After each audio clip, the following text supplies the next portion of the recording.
Paramashivoham Om Nityananda Paramashivoham Om Nityananda Paramashivoham Om Nityananda Paramashivoham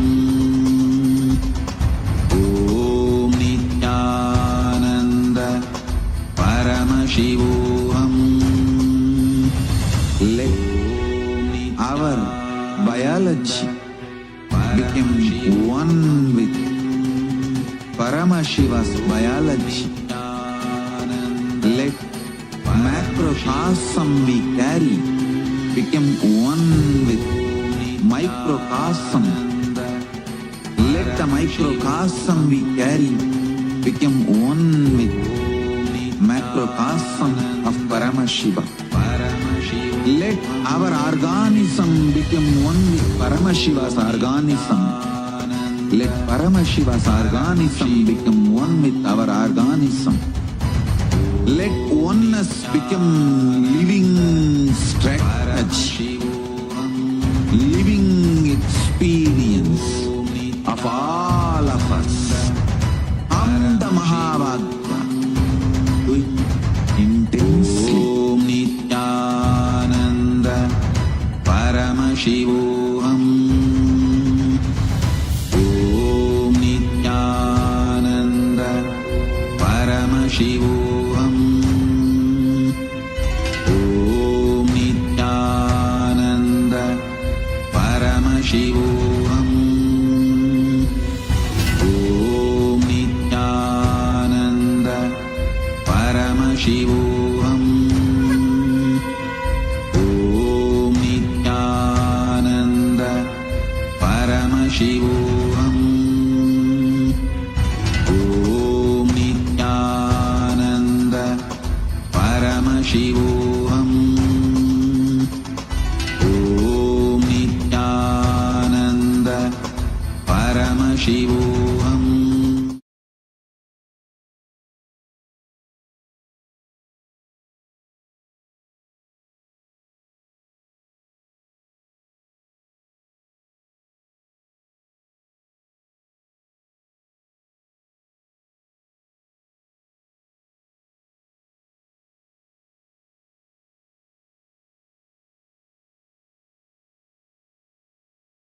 With my love and respect, let you all open all your three eyes. Om Nityananda Paramashivoham.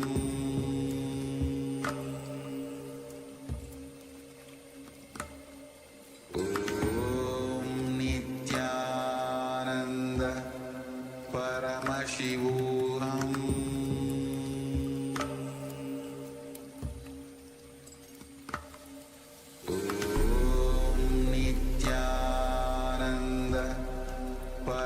Paramashivoham.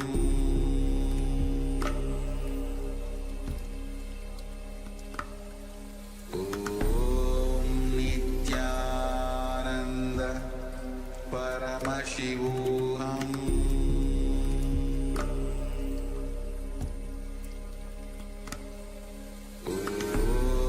Nityananda Paramashivoham.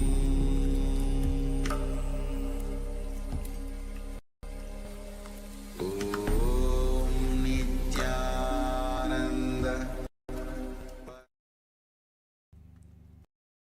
Welcome all the Paramashivoham participants to the first session of the day, Nityananda Yoga. Let us now all settle down on our yoga mats in a cross-legged position with our head, neck and spine in a straight line.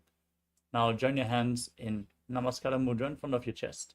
Close your eyes, take a deep breath. Visualize Swamiji in your inner space as we open the session with the Sadguru Vandanam. Nityanandam Paramasukhadam Kevalam Jnanamurtim Dvandvatitam Gaganasadrisham Tattvamasyaadilaksham Ekam Nityam Vimalamachalam Sarvadhi Sakshi Bhutam भावातीतं त्रिगुणरहितं सद्गुरुं तं Namami. Next, we are going to chant the Shiva Mula mantra, invoking Paramashiva's presence by chanting Om Ham Hum Shivaya Namaha 11 times. Please follow along internally. Om Ham Hum Shivaya Namaha. Om Ham Hum Shivaya Namaha.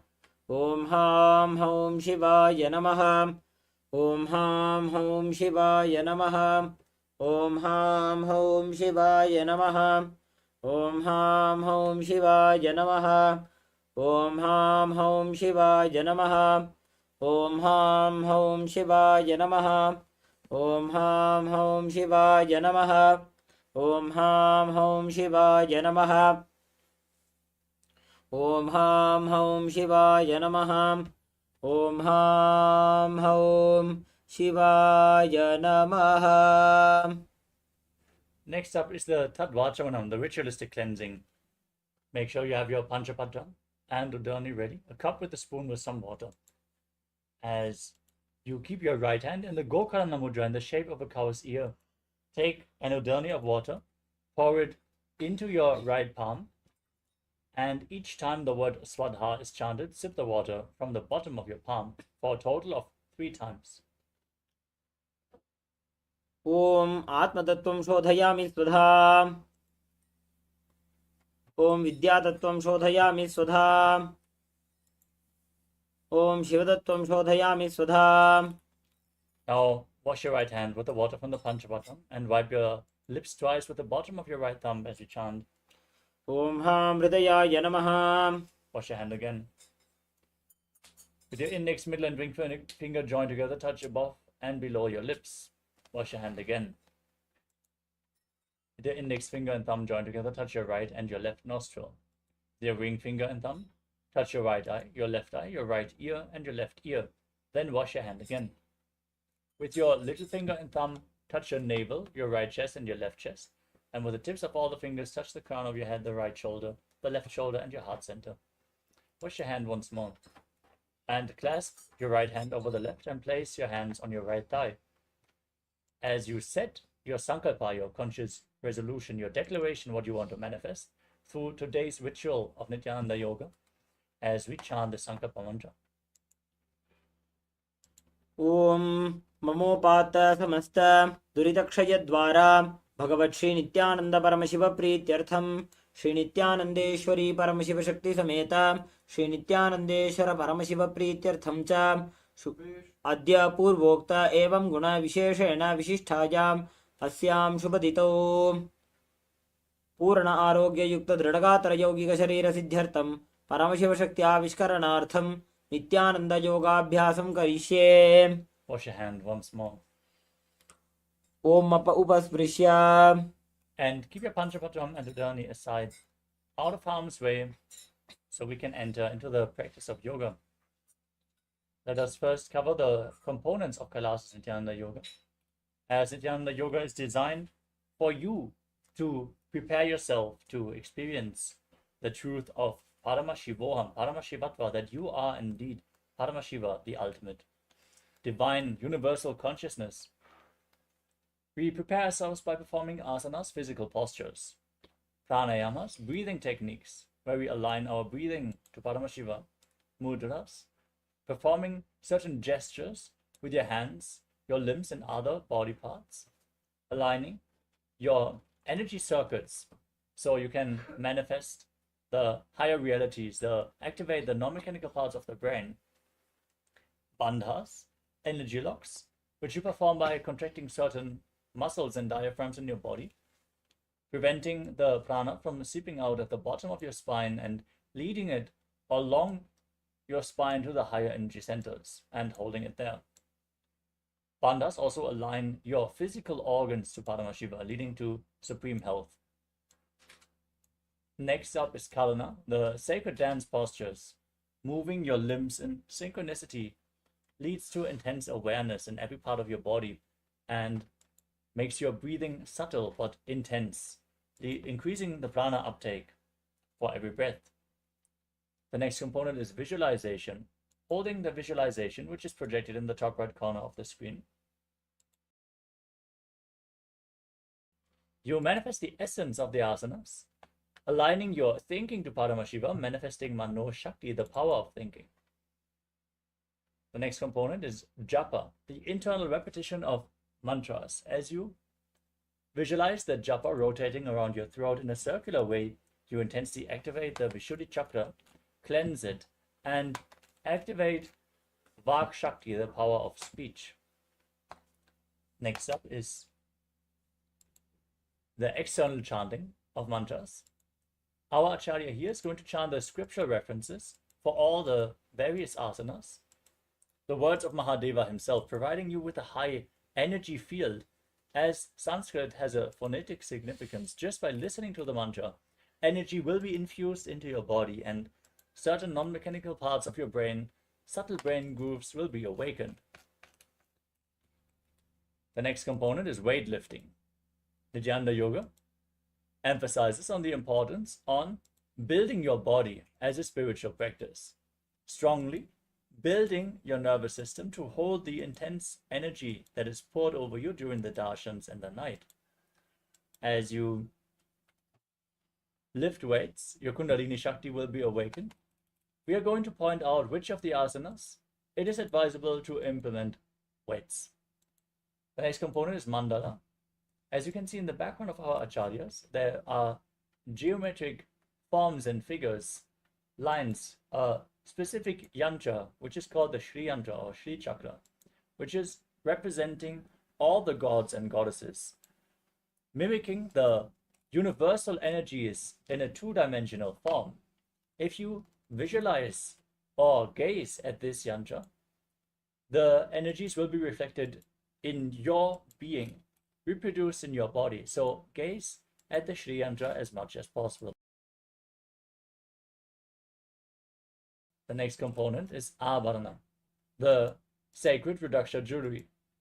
Rudraksha jewelries, they function like spiritual batteries, holding on to spiritual energy and slowly giving it off to your body, holding you in a high energy state.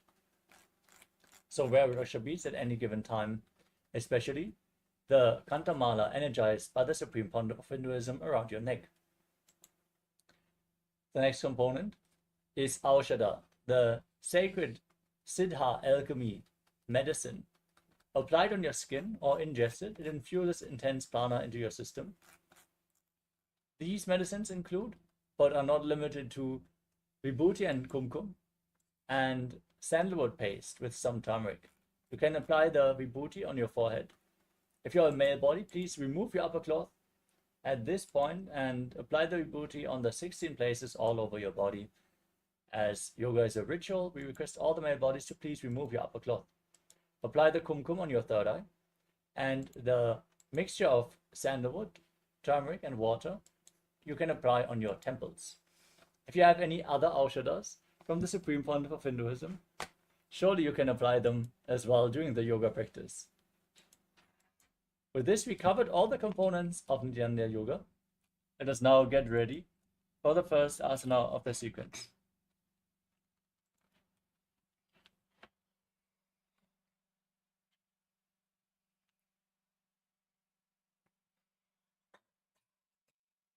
The first is the Sukhasana. Being seated in a comfortable cross-legged position with your head, neck and spine in a straight line, bring your hands into the Bindu Mudra, which is bringing the index and thumbs together and placing them on top of the respective knees. Engage all the three bandhas, starting with the Mula Bandha, engaging your perineal muscles. Engage your Uddiyana Bandha, which is the abdominal muscles, and then the Jalandhara Bandha, that is tucking your chin into your chest. Visualize Paramashiva in your inner space as you perform the japa of Soham. Tat sukhasanam ityuktam ashaktastat samacharet asanam vijitam yena jitam tena jagatrayam. Next is the Parvatasana. Bringing your legs into the Padmasana, which is a cross-legged position, bring your palms together in the Anjali Mudra and raise them above your heads with your elbows straight. Engage all the three bandhas. Visualize yourself as Mount Kailash as you perform the Samana Kumbhaka. As you inhale deeply, hold your breath visualizing flames rising from your navel center through your spine in Parvatasana. अथ वक्षे महादेव पर्वतासन मंगलम यत्कृत्वा स्थिररूपी स्यात् षट्चक्रादिविलोपनम्. Next, entering into Halipavasana, bring the soles of your foot together in the front. Hold the left hand by your right hand and place the forehead on the ground behind the heels. Engage all the three bandhas and gaze to the nose, visualizing Swamiji in your inner space. पूरव विधियाहु मे जानो उभय पगतले संपुटठानो पिष्टपछेदो वो करल्यावो दक्षिण करसो वाम गहावो. Next, entering into Nagipavasana, maintaining the same position as Halipavasana. Stretch your hands out in the front of the feet and cup the palms, making a halo. Visualize yourself as a snake as you gaze to the tip of your nose. Engage all the three bandhas in Nagipavasana. पूरव विधि परियागाने नीचौ हौवी कहू निभनास्यौ लगाजी हाथ आगाने धरती लगावे पसारी दो वो हाथ की अंजुली करे. Next, we will be entering into the KAILASA. Hold your big toes with the index and middle fingers in the Prana Mudra. Stretch your legs straight and out, upwards. Then cross them into Padmasana. Visualize yourself as a bird as you lean forward and down onto your elbows. अथान्यदासनं वक्ष्ये येन सिद्धो भवेन्नरः अकस्मात् वायुसञ्चारं कोकिलाख्यासनेन च. Next, we'll be entering into the Nityasana. Place one ankle on top of the opposite knee and hold the opposite elbows. Rotate the arms in a circular motion as you engage all the three bandhas and gaze to the tip of your nose. गोड़ा बावा पादकी आशमाहिली सोज दक्षचरण को वारलौता परिगुल्फ समोज. Next, we'll be entering into Gajasana. Coming into a tall plank position, press your hands onto the ground, lifting your hips up and high. Lower the head and then the chest, scooping your body down towards the ground again and again. Visualize yourself as an elephant as you engage the Uddiyana Bandha, engaging the abdominal muscles. न्युब्जं पादाग्रे भूमौ कृत्वा लम्बी भूया मस्तकाग्रे निधाय. Next, entering into Rikshasana, maintaining the same position as Gajasana, alternate pressing the heels of one foot into the ground while lifting the other heel up. Repeat this again and again as you visualize yourself as a bear. एकैकं पादमाकुञ्च्य गजासनं कुर्यात् Rikshāsanam bhavati. Coming into a tall standing position in Vaishasana, stand on the tips of your toes with all the other toes raised off the ground. Bring your hands in the Hridaya Mudra, that is your middle, index and ring fingers together, touching your heart center as you engage the Uddiyana Bandha. Visualize yourself as Swamiji. केशेण पादयुगलं बद्ध्वादिष्टे तथोमुखः अथवा ईशावक्षे यत्कृत्वा सत्यवान् भवेत्. Next, we'll be entering into the Urdhvajanukarana. Coming into the Araimandi position, that is, standing with the heels touching and toes facing outwards at a 45-degree angle, keeping the knees bent. Keep both your hands at the chest with elbows parallel to the ground. Now, twist one knee towards the center and bring it in a rotatory motion around your body. Simultaneously, bring your hand along with the leg. Repeat this at the other side. Next, we'll be entering into the Balalingasana. Now, interlace the fingers from outside in the Sarvabhashankari Mudra, holding onto the knee and pull it up towards the chest. Keep the spine straight and engage all the three bandhas, visualizing yourself caressing a baby. एकं जानूरसि आलिङ्ग्य स्थातव्यं बाललिङ्गनं भवति. Next, taking your right foot back towards your buttock, pull it behind, holding it with your both hands. Engage all the three bandhas. Visualize Swamiji in your inner space in Padapidanasana. स्थित्वैकस्मिन् पादतले कराभ्यां वेष्टयेतनुं पृष्ठे संस्थाप्य यत्नेन पादपीडनमासनम्. Now, with the respective hand, hold on to the sole of your right foot Kick and pull the foot back and up while leaning forward. Extend your opposite hand forward in the Bindu Mudra. Visualize yourself as Lord Nataraja as you engage the Moola Bandha. Uttanapadam Kroncham cha Bharichim Veerabhadragam Natarajam Trikonam cha Suptangushta Prasarane. Next, we'll be repeating the Valalingasana on the opposite side. Interlace your fingers in the Sarvava Shankari Mudra.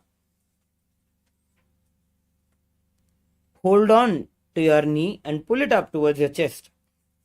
Engage all the three bandhas as you visualize yourself caressing a baby. Ekam janu urati alingya sthatavyam balalinganam bhavati. Next, bringing your left foot back, holding it with both your hands. Engage all the three bandhas as you visualize Swamiji in your inner space in the Padapidanasana on the opposite side. Sthitvaikasmin padatale karabhyam veshta yetanum prushte samstapya yatnena padapidanamasana. Next, holding on to your left foot with your left hand, kick the foot back and up while leaning forward. Extend your right hand forward in keeping your hand in the Bindu Mudra. Visualize yourself as Lord Nataraja. Uttanapadam Kroncham cha Marichim Veerabhadragam Natarajam Trikonam cha Suptangushta Prasarane. Next, we'll be entering into the second Karna, which is Ardharechita Karna. Now, bringing your legs again into the Araimandi position. Bring the right foot behind the left toe, the left foot. Keep the left hand at the chest and extend the opposite arm out and wide like a pendulum. Bring it back towards the chest. Repeat the same the other side.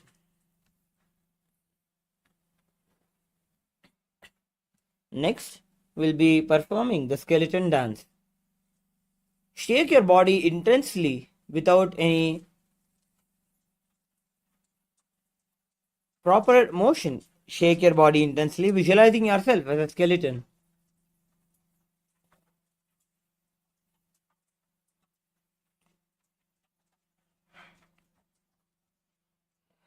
Relax. Now, we'll be entering into the Kadichinna Karna. Bringing your legs into the Arimandi position. Bring your hands above the head with your arms crossed and the palms facing backwards. Move the hips to one side and simultaneously uncross the arms wide above the head. Repeat the same the other side. Now, entering into the Tadasana, stand tall on the tips of your toes with your hands above, up and above beside the ears. Engage all the three bandhas as you visualize yourself as a palm tree. Continue to perform the japa of Shivoham internally. Mahamudra baddha kono tadasana vibhedakan vinotanam sada kuryad antarvatni patipriya. Next, we'll be entering into the Uttanasana. From the standing position, lean forward and down, bringing your hands flat onto the ground. Engage all the three bandhas and bring your forehead towards your knees. Visualize Swamiji in your inner space. Mahamudra baddha kono tadasana vibhedakan vinotanam sada kuryad antarvatni patipriya. Next, entering into the Tarakshasana, which is a tall plank position. Tuck the chin to the chest in the Jalandhar Bandha and rotate the head from side to side as you visualize Swamiji in your inner space. Gajasanavastitva mastakam varam varam dakshina kukshim savya kukshim nayete tarakshvasanam bhavati. Now, lower your entire body onto the ground. Keep your toes pointed backwards. Keep your hands next to the chest and raise the head up using the strength of the lower back. Open your mouth wide and inhale through the hollow of the throat in the Bhujangani Mudra. Visualize yourself as a cobra. Angushthanabhiparyantam adho bhumo vininyaset karabhyam jadharam dhritva urdhashirsha phanivahi. Next, we'll be entering into Shashasana. Coming back into tall plank position. Alternate, bringing one hand between one knee towards the chest, back and forth. Visualize Swamiji in your inner space. Gajasana samstito janudvayamakuncha varam varam kartavyam shashasanam bhavati. Next, Entering into the Rathasana, simultaneously jump one foot back and bring the other in between the two hands, alternating again and again. Visualize yourself as a chariot in your inner space. गजासन संस्थितो एकैकं पादं पुरोमार्गेण भ्रामयित्वा कर्तव्यं रथासनं भवति. Next, entering into the Virabhadrasana, keep your right foot flat on the ground with the toes pointing forwards and bend your knee at a 90-degree angle while your left foot is behind, facing sideways. Bring your hands up straight next to your, beside your ears. Engage the Uddiyana Bandha, that is engaging the abdominal muscles. Visualize yourself as Virabhadra as you gaze into your third eye. Perform the Sahaja Kumbhaka, that is inhaling, holding your breath slowly and exhaling. वासिष्ठमथ कौण्डिन्यम् ऊर्ध्वकुक्कुटमेव च अष्टावक्रमथोत्तानं मयूरं सेतुबन्धनम्. Now, repeating the Virabhadrasana on the opposite side, flip over your legs, bring your left leg forward into a 45-degree angle with your right leg facing sideways. Visualize yourself as Lord Virabhadra. वासिष्ठमथ कौण्डिन्यम् ऊर्ध्वकुक्कुटमेव च अष्टावक्रमथोत्तानं मयूरं सेतुबन्धनम्. Next, we will be entering into the Rikshasana. Stand tall and bring one foot to the inner thigh. Bring the palms together and raise them up above the head, keeping the elbows straight. Pull the stomach in and up in the Uddiyana Bandha. Visualize yourself as a tree. वामोरुमूलदेशे च याम्यं पादं निधायतु तिष्ठेत्तु वृक्षवद् भूमौ वृक्षासनमिदं विदुः. Next, we'll be entering into the Garudasana. Bring your right foot to the right hip. Bring your hands into the Namaskara Mudra. Visualize yourself as Lord Garuda. Garudasana येन ध्यानं स्थिरं भवेत् सर्वदोषाद्विनिर्मुक्तो भवतीह महाबली. We'll be repeating the Vrikshasana on the opposite side. Now bring your left foot to your right thigh. Bring your palms together in Namaskar Mudra. Raise them up above the head, keeping the elbows straight. Visualize yourself as a tree in your inner space. वामोरुमूलदेशे च याम्यं पादं निधायतु तिष्ठेत्तु वृक्षवद् भूमौ वृक्षासनमिदं विदुः. Now bring your left foot to the right hip. Bring your hands into the Namaskara Mudra. Visualize yourself as Lord Garuda. Garudasana येन ध्यानं स्थिरं भवेत् सर्वदोषाद् विनिर्मुक्तो भवतीह महाबली.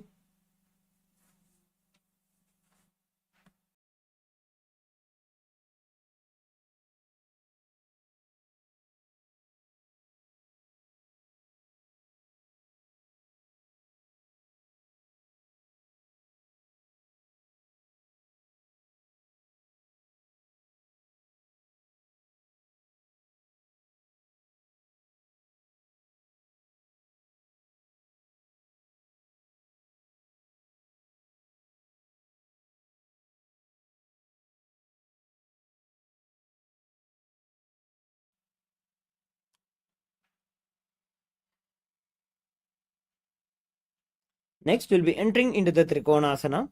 Now, stand and step your left foot back and your right foot front. Bring your hands parallel to the ground and bend your front hand forward towards the feet with your left hand facing the ceiling. Visualize yourself as a triangle in your inner space in Trikonasana. उत्तानपादं क्रौञ्चं च मरीचिं वीरभद्रकं नटराजं त्रिकोणं च सुप्ताङ्गुष्ठप्रसारणे.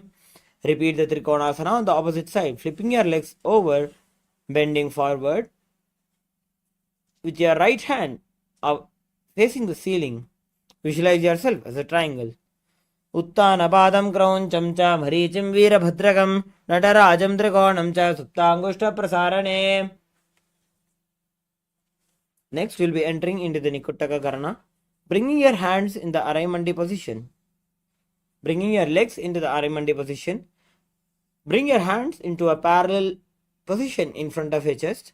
Lift your right heel up and stamp it down while raising the left heel up. As you perform this, Bring your hands into a rotatory motion simultaneously.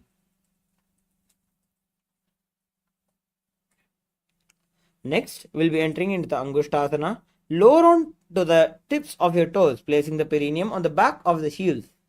Keep the knees and palms together. Visualize Swamiji in your inner space. Perform the Brahmari Kumbhaka, that is inhaling and exhaling like the buzzing of a bee. Perform the japa Sadashivoham internally. Kabandhasanamityāhuhu gorakshasanam evacha angushtamushtikam nyayam brahma prasaditam tatha. Next, we'll be entering into the Saurasana. Extend your one leg straight out with the heel down and toes up. Keep the fingers down on the ground by the sides with the palms facing forward in the Varamudra. Visualize Swamiji in your inner space. Prasarya ikam padatalam samsthapetveka padakam. Now, with the respective hand, reach forward and hold on to the big toes. With the index and middle fingers, keep the opposite hand on the back heel. Visualizing Swamiji in your inner space. Gulbhastito padam ekam prasarya tat padagaram samsprishe tatkarena.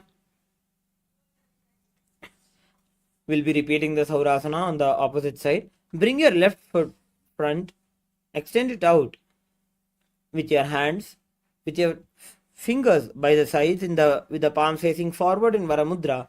Visualize Swamiji in your inner space. Prasarya ikam padatalam samsthapetveka padakam. Now we'll be repeating the Vidhunanasana on the opposite side. Extend the respective hand forward and reach on to hold the big toes. Keep the opposite hand back on the heel. Visualize Swamiji in your inner space. Gulbhastito padam ekam prasarya tat padagaram samsprishe tatkarena. Next, we'll be entering into the Brahmajarankushasana. Keep the toes on the ground and place the perineum on top of the heels. Keep some gap between the legs and the back of the hands resting on the knees. Tilt your head down. Engage the Jalandhara Bandha. Tuck your chin to the chest and gaze through the gap between the palms. दो भणा पाणी होए वैसे AD दो गुदानी वैसे कोरबग दल्या की माहिली आइसवा Hera शेमिली. Next, entering into the Kapilasana. Drop your knees onto the ground with the toes tucked behind. Sitting with perineum down on the heels. Rest your hands on top of the thighs. Engage the Uddiyana Bandha. Visualize yourself as Kapila Muni as you gaze to the tip of your nose. उभय पगतली समटहरावे तिनको माहिले core मिलावे.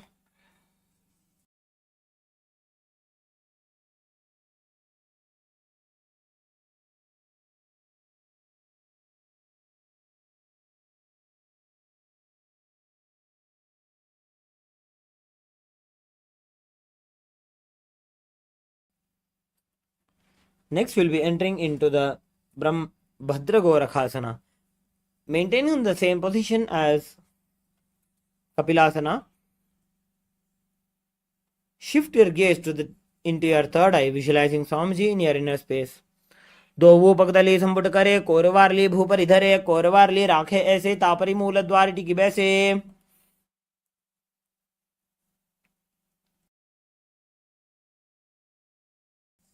Now, we'll be entering into the Suryasana.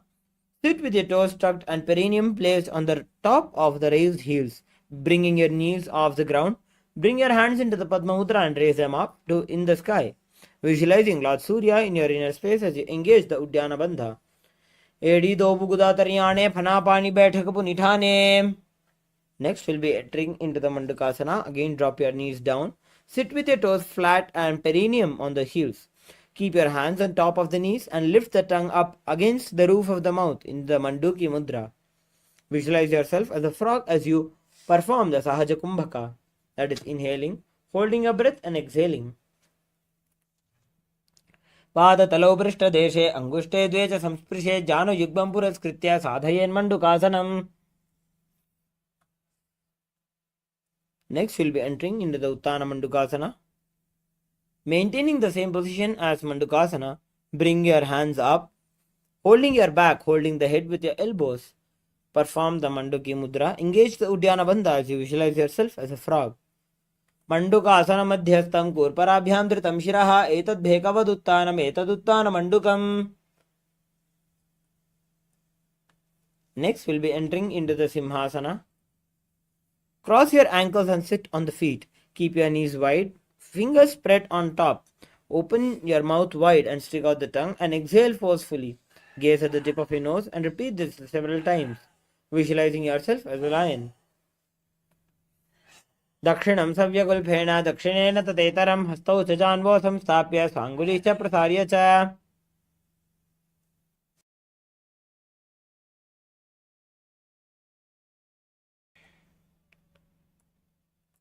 Now we'll be entering into the Bhadrasana. Sit on your heels under the perineum and keep the knees wide. Cross your hands behind your back and hold to the big toes. Apply Jalandhara Bandha and gaze to the nose as you visualize Swamiji in your inner space. Gulphau Javrashanasyaadho Vyutkrameena Samahitaha Padangushtav Karabhyam cha Dhritva cha Prashtadeshataha. Next, we'll be entering into the Kaka Bhusandhyasana. Come into a squatting position with the feet flat on the ground and the knees opened wide. Bring the arms in and around the back and interlace the fingers behind. Gaze to the nose as you visualize yourself as a crow. Prathame Vesakau Kadathane Dovu Hatapagam Vich Ane. Next, entering into the Kani Pavasana. Place your hands on the floor, shoulder width apart. Bring the knees and back of the arms towards the armpits. Lean the chin forward and down and gaze ahead as you visualize Swamiji in your inner space. Asana ko guna ashidashta hoi to achi hoi.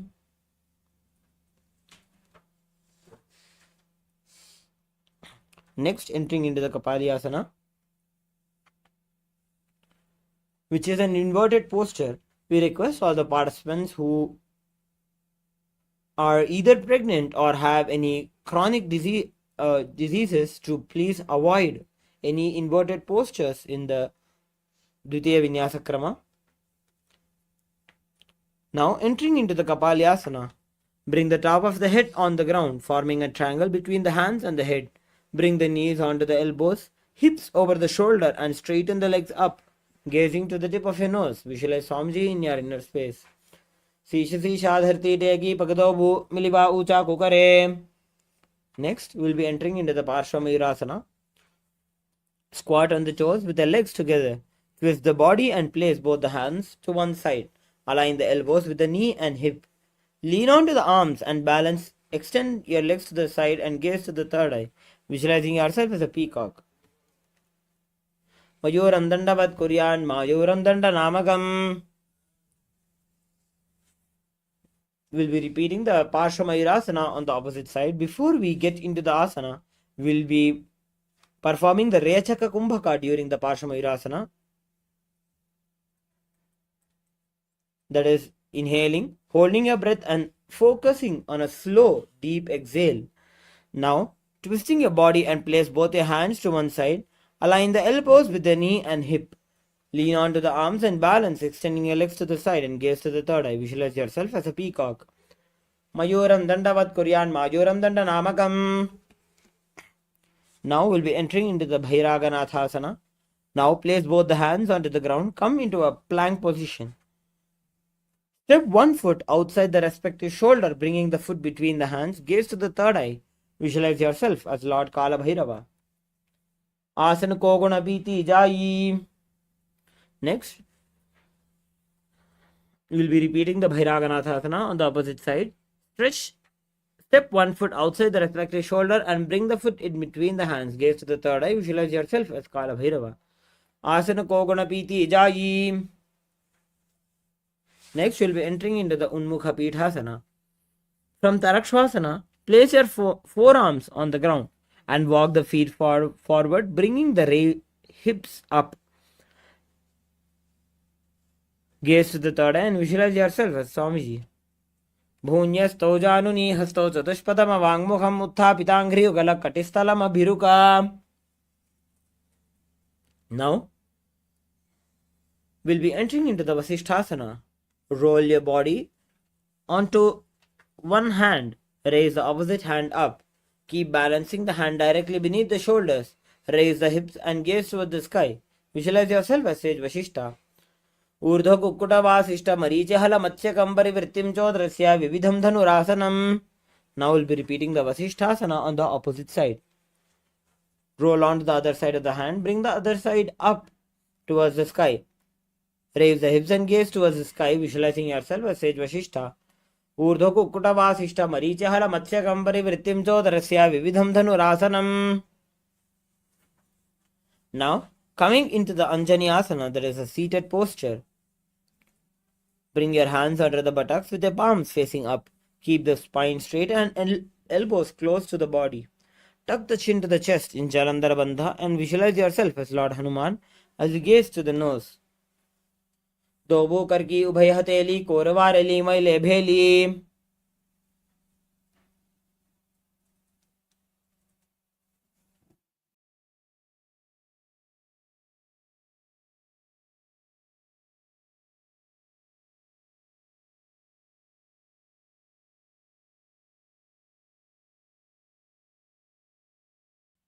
The next asana of the sequence is Paschimottanasana. With your leg extended forward, lean forward and down, hold onto the big toes in Prana Mudra. As you visualize Swamiji in your inner space and perform the Rechaka Kumbhaka, exhale all the way and hold your breath in this position as you perform Mahamudra Bandha. Engage all three bandhas internally chanting Mahasadashivoham. जानो परिललाटन्तो पश्चिमं ताणमुच्यते येन केन प्रकारेण सुगन्धार्यं च जायते. Now, entering into the Ugrasana. Maintain the same position as Paschimottanasana. Clasp your hands behind the head and lean the chest forward and down, bringing the head to the knees. Visualize Kali in your inner space as you perform the japa of Mahasadashivoham internally. स्वपाणिभ्यां दृढं धृत्वा जानोपरि शिरोन्यसेत् आसनोग्रमिदं प्रोक्तं भवेदनिलदीपनम्. Next we'll be entering into the Marichi Asana. Now sit. Now bring one heel to the groin with your knees raised. Reach the arm in and around the raised knee and clasp the hands behind the back. Bring the chest to the thigh and head to the knee. Visualize yourself as sage Marichi. उत्तानपादं क्रौञ्चं च मरीचिं वीरभद्रकं नटराजं त्रिकोणं च सुप्ताङ्गुष्ठप्रसारणे. Now drop down your knee to the side and reach and hold to the front foot, keeping the legs straight. Bring the chest forward and down. Engage all the three bandhas. Gaze to the nose and visualize Swamiji in your inner space in Mahamudrasana. महामुद्रां प्रवक्ष्यामि तन्त्रेऽस्मिन् मम वल्लभे यां प्राप्य सिद्धा सिद्धिं च कपिलाद्याः पुरागताः. We'll be entering into the Marichi Asana on the opposite side. Now, stretching your legs forward, bring your left foot towards your groin and reach your arm in and around the raised knee and clasp the hands behind the back. Bring the chest down to the thigh, head to the knee. Visualize yourself as sage Marichi. उत्तानपादं क्रौञ्चं च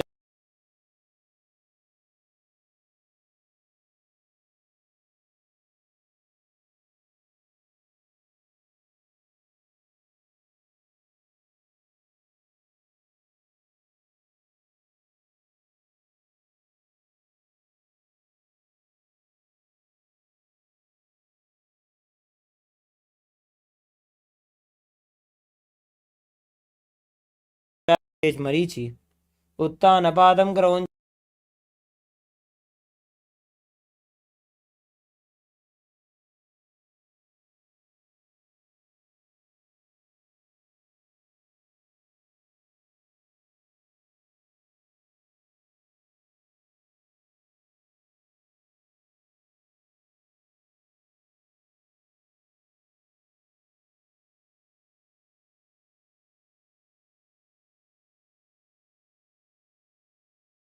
च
Paramashivoham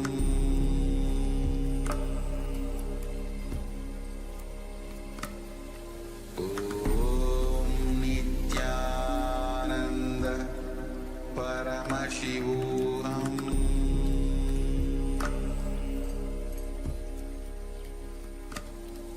Om Nityananda Paramashivoham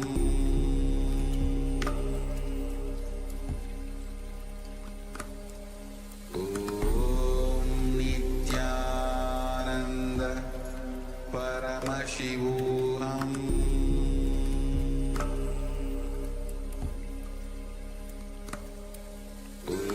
Om Nityananda Paramashivoham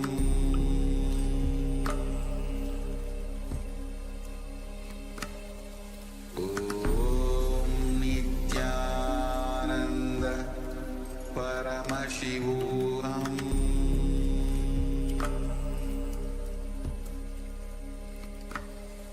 Om Nityananda Paramashivoham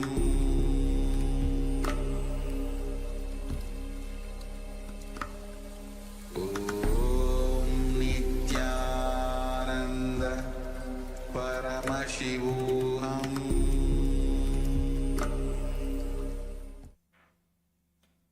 Nityanandam. Sorry for the technical glitch. We will be repeating from the Mahamudrasana. Now sit with your legs stretched and toes up. Bring your one heel close to the perineum and let the knee fall to the side on the ground. Reach and hold the foot, keeping the leg straight, and bring the chest forward and down. Engage all the three bandhas and gaze to the nose, visualizing Swamiji in your inner space. महामुद्रां प्रवक्ष्यामि तन्त्रेऽस्मिन् मम वल्लभे यां प्राप्य सिद्धा सिद्धिं च कपिलाद्याः पुरागताः.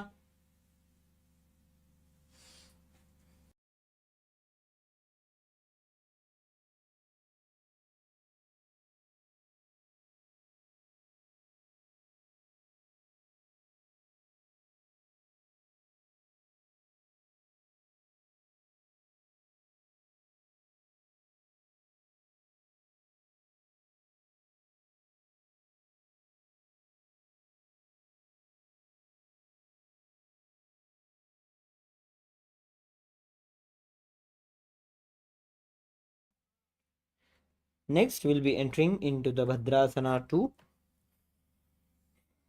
Sit and bring the soles of your feet together with the heels close to the perineum. Keep the knees wide and hold the feet firmly. Maintain a straight spine and gaze to the nose. Visualize Swamiji in your inner space.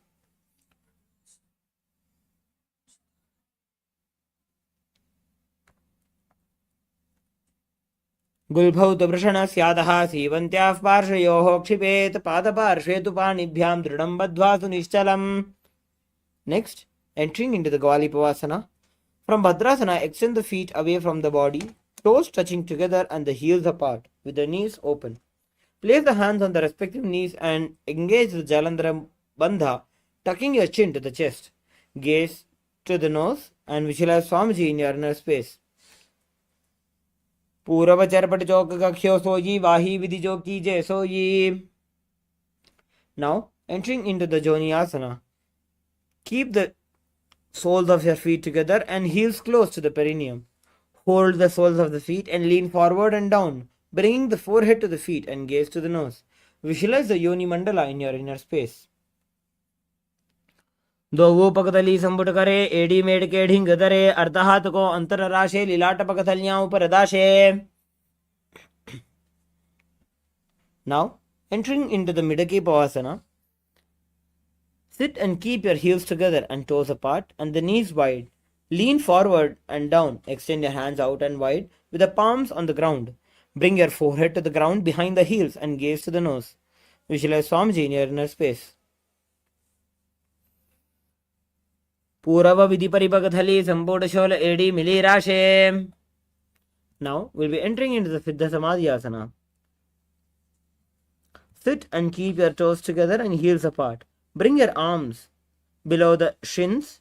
Extend them out and keep the palms facing up. Bring the forehead to the ground above the feet, bring the toes near the throat. Gaze to the third eye, visualize Lord Surya in your inner space.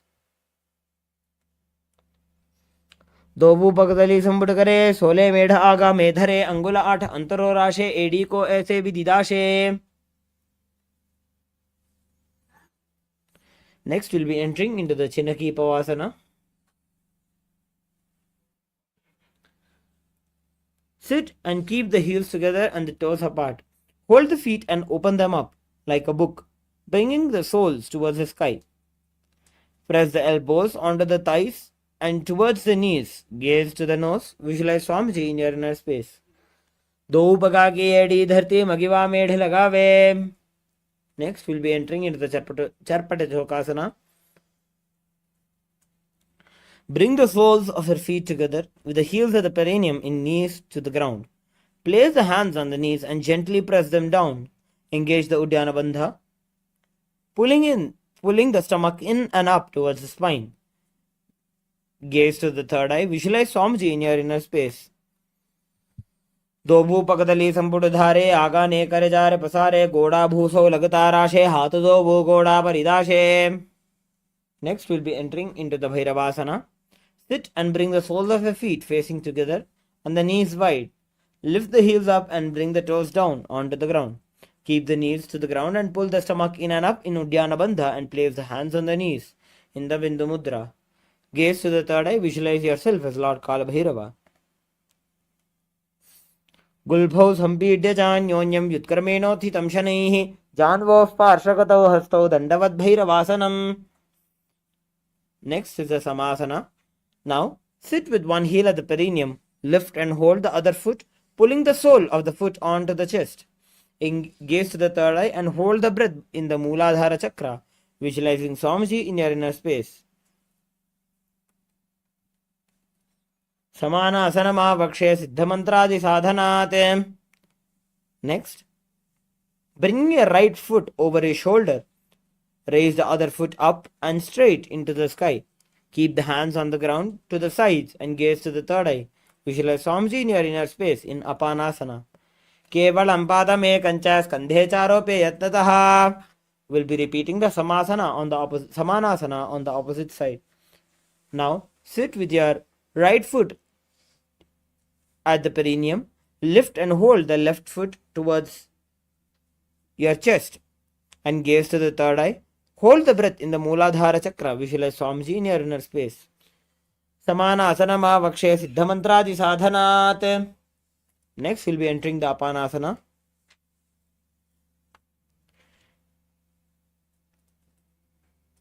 Place your left leg on top of the left shoulder and raise your right foot up towards the sky. Keep the hands on the ground to the side and gaze to the third eye. Visualize Swamiji in your inner space. Kevalam padame kancha skandhe charope yatnataha. Now, you can relax.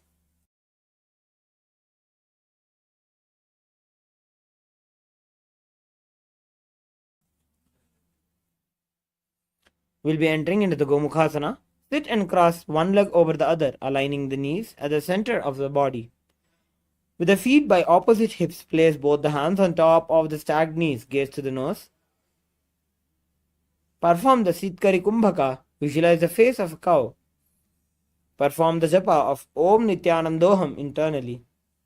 Savye Dakshina Gulbhamto Prishtaparshveni Jojaye Dakshine Epitata Savyam Gomukham Yatha.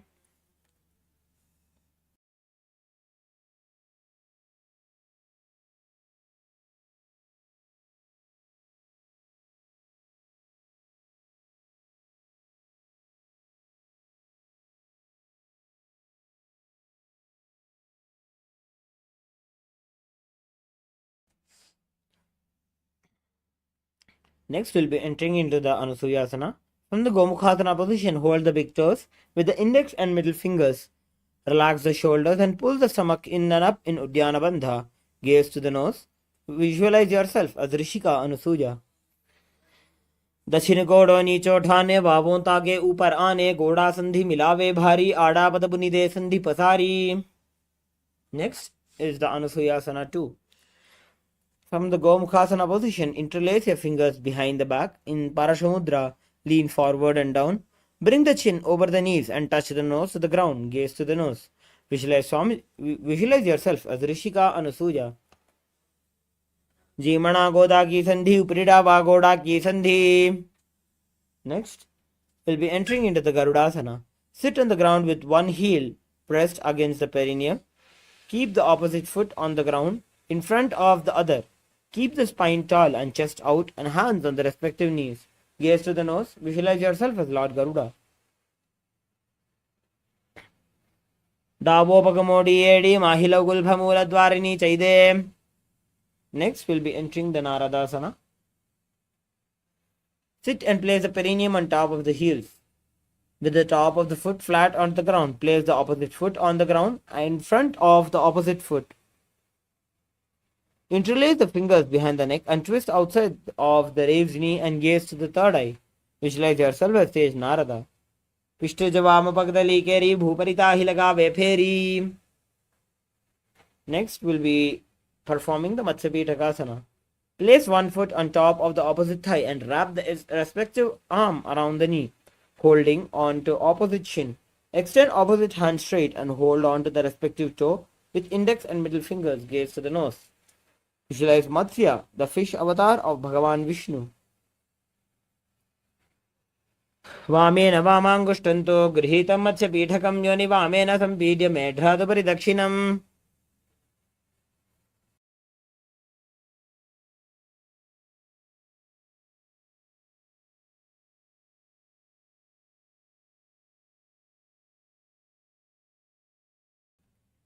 Now we'll be repeating the Gomukhasana on the opposite side. Sit and cross one leg over the other, aligning the knees at the center of your body. With the feet by the opposite hips, place both the hands on top of the stacked knees. Gaze to the nose. Visualize yourself. Visualize the face of a cow in your inner space. Savye dakshina gulbhamto prishtaparshe niyojaye dakshine pitata savyam gomukham yatha. Next, we'll be entering into the Anusuyasana. Now, from the Gomukhasana position, hold the big toes with index and middle fingers. Relax the shoulders and engage the Uddiyana Bandha. Visualize yourself as Rishika Anusuya as you gaze to the nose. Dachina godo nicho thane vavon tage upar aane. Next is Anusuyasana 2. Bring the chin over the knees and touch the nose to the ground as you interlace your fingers behind your back. In the Parashamudra, gaze to the nose, visualize yourself as Rishika Anusuya. Jimana Goda ki sandhi, Uprida Vagoda ki sandhi. Next is the Garudasana 2. Sit on the ground with one heel pressed against the perineum. Keep the opposite foot on the ground in front of the other. Keep the spine tall, chest out and hands on the respective knees. Gaze to the nose. Visualize yourself as Lord Garuda. Davopakamodi edi mahilo gulbha mula dwarini chaide. We'll be repeating the Naradasana on the opposite side. Now sit and place a perineum on top of one heel, with the top of foot flat on the ground. Place the opposite foot on the ground in front of the other foot. Interlace the fingers behind the neck and twist outside of the raised knee. Gaze to the third eye. Visualize yourself as sage Narada. पिष्टजवाम पगदली केरी भूपरिता ही लगा वे फेरी घोड़ा सुअपना है Joji दछिपाशति राशे sooji. Will be performing the Matsyapitakasana on the opposite side. Place one foot on top of the opposite thigh and wrap the respective arm around the knee, holding on to the opposite shin. Extend the opposite hand straight and hold on to the respective toe with the index and middle fingers. Visualize Matsya, the avatar of Vishnu, as you gaze to the nose. Vamena vamangushtanto grihitam Matsyapitakam yoni vamena sampidya medhradupari dakshinam. We'll be entering into the Matsyendrasana now. Place one foot on top of the opposite thigh. Place opposite foot on the ground on far side of the opposite thigh. Twist and bring the elbow outside of the raised knee. Keep the raised arm by the neck and turn the head back and gaze to the third eye.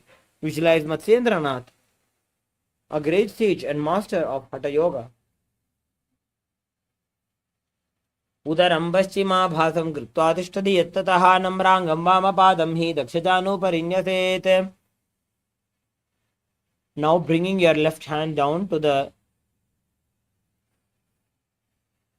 holding it on to the toes. Bring your right hand up to the ear in Kubasana. Visualize yourself as a camel. Asana ko guna jholo jaye. Then placing your right hand back on the ground, twist your spine intensely. Visualize Matsyendranath, the great sage and master of Hatha Yoga, near inner space.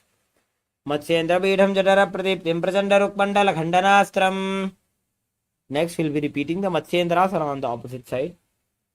Place one foot on top of the opposite thigh. Place the opposite foot on the ground on far side of the opposite thigh. Twist and bring the elbow outside of the raised knee. Keep the raised arm by the neck and turn your head back and gaze towards the third eye. In Matsyendrasana.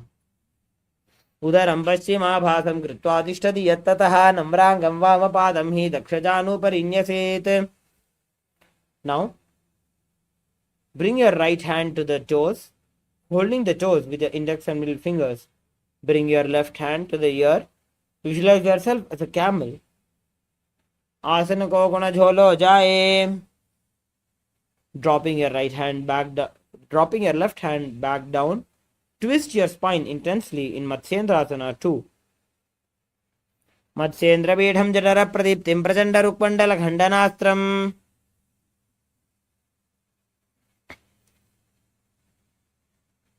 Next, we'll be entering into the Padmasana. Sit and place the feet on top of the opposite thighs. Place the palms on the respective knees. Engage all the three bandhas and gaze to the nose. Visualize yourself as Paramashiva. As you engage the Mahamudra Bandha and perform the japa of Om Nithyananda Paramashivoham internally. Asanam dvividham proktam padmam vajrasanam tata urdhvorupari ched dharte ubhe padatare yatha. Next, we'll be performing the Padmasana 2. Sit and cross your arms and hold on to the toes with your index and middle fingers. Gaze to the nose. Visualize yourself as Goddess Parvati, the consort of Paramashiva. उत्तानौ चरणौ कृत्वा ऊरु संस्थौ प्रयत्ततः ऊरु मध्ये तथोत्तानौ पाणी कृत्वा तु तादृशौ.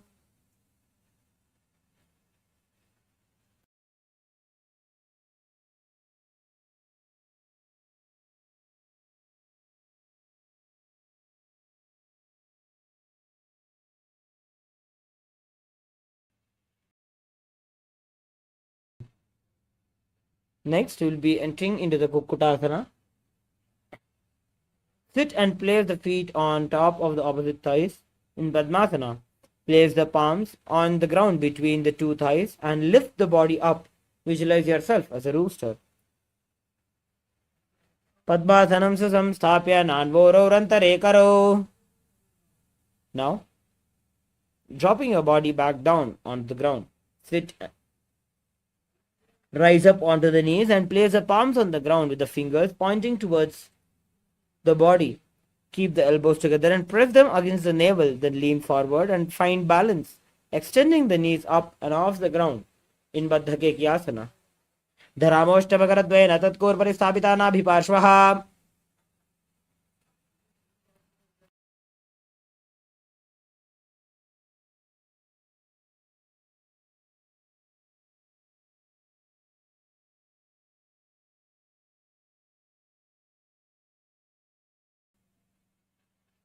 Next, we'll be entering into the Mayurasana. While on your knees, place the palms on the ground, fingers pointing towards the perineum. Keep the elbows together and press them against the navel. Then lean forward and find balance. Extend the legs up and off the ground. Visualize yourself as a peacock. Atha Vakshe Mahadeva Mayurasana Uttamam. Now, relaxing, laying down on your stomach with the feet pointing outwards and forehead on the mat. Interlace your fingers behind the neck and hold them in the Parashamudra. Visualize yourself as a crocodile. Adhyasashete hridayam nidhaya bhumau cha padau cha prasaryamano. Next, place your hands on the ground beside the chest. Raise the legs up, bringing the thighs off the ground. Visualize yourself as a locust. अध्यासशेते करयुग्मवक्षो भूमिमवष्टभ्य करयोस्तलाभ्याम्. Next, entering into the Ustrasana, laying down on your stomach, bring your hands to the feet, pull the feet down towards the ground, outside of the hips. Visualize yourself as a camel. Adhyasashete patayugmam vyastam vrishte nidhaya vidhritam karabhyam. Now, kick your legs back and up and simultaneously pull the feet towards the sky. Lift the chest off the ground and raise the head up. Gaze to the third eye. Visualize yourself as Paramashiva's bow. Prasarya padau bhuvidanda rupau karau cha prishte dhritapada yugmam. Now, entering into the Bhagasana, sit on both the knees with your head, neck and spine in a straight line. Place the palms down on top of the thighs and gaze to the third eye. Visualize Swamiji in your inner space. Ulta modi pada vaise bahuro jugati kare ek aise. Now we'll be entering into the inverted postures of Gohyasana and Shirasasana. Another gentle reminder for all the participants who either have any chronic diseases like back pain or high blood pressure, or the participants who are pregnant, to avoid these inverted postures. Now, entering into the Gohyasana, from the knees, place your forearms onto the ground with your fingers interlocked, elbows shoulder width apart. Place the top of the head onto the ground, holding the back of the head with the hands. Walk the toes forward until hips align with the shoulders. Lift the feet up and keeping the knees bent together, lift against the chest and touching the chin. Gaze to the nose. Visualize Swamiji in your inner space. Do wo haath ki kahuni joji punih kalai jane doji. Now, raise your legs straight up into the sky, visualizing Swamiji in your inner space in Shirasasana. Viparitam mandalam cha dvidhaiva viditam hinaha. You can slowly come down now. Coming into a seated position. Sit with your hands behind the calves and stretch the legs up and straight. Bring the forehead to the knees. Visualize Swamiji in your inner space in Podhyasana. दो हाथ पग बाहर आने गोड़ा तरे काकसी ठाने. Next, in the Parighasana, perform the Bastrika Pranayama.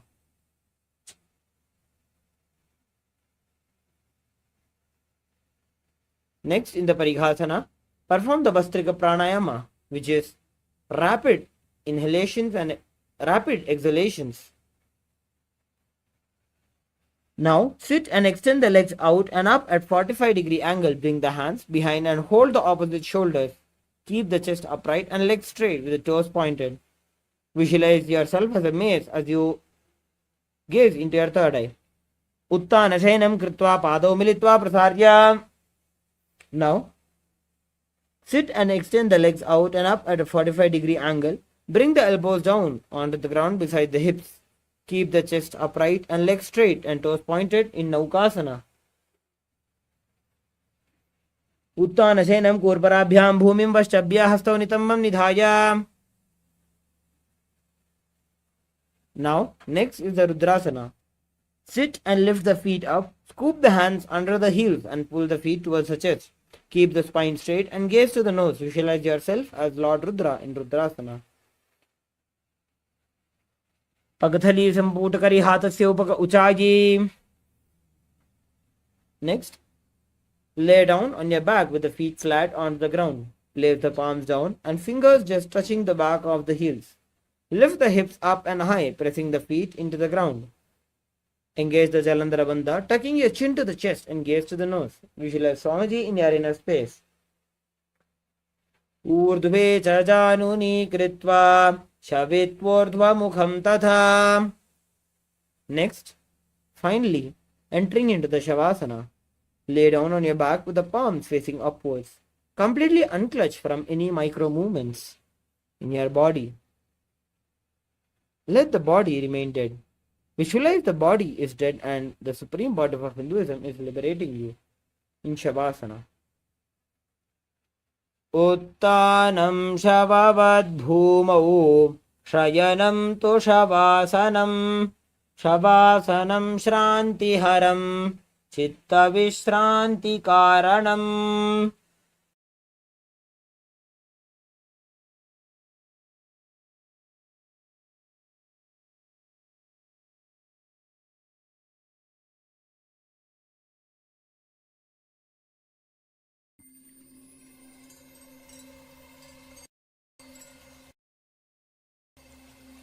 I welcome you all with my love and respect. Let you all open all your three eyes. Om Nityananda Paramashivoham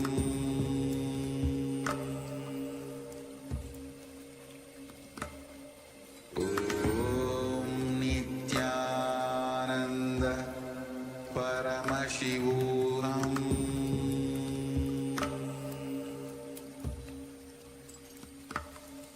Om Nityananda Paramashivoham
Now slowly return to your physical body.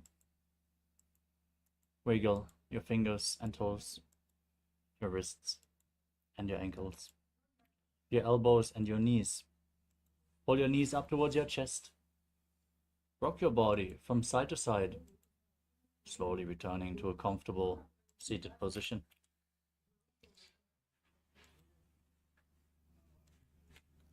Congratulations, you completed the Pratama Vinyasa Krama, 108 asana sequence. With this, we're going to conclude today's Nityananda Yoga session for the Paramashivoham Level 1 participants. Thank you all so much for joining. The next Acharya is going to continue with the next session very soon. For the Paramashivoham Level 2 and 3 participants,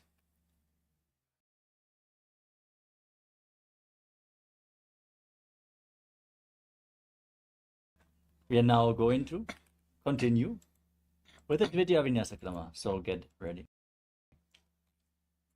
Nityanandam, we are on a mission to revive the Enlightenment civilization. If you resonate with our message and want to be part of us, be sure to like, share, and subscribe. And don't forget to click the bell icon.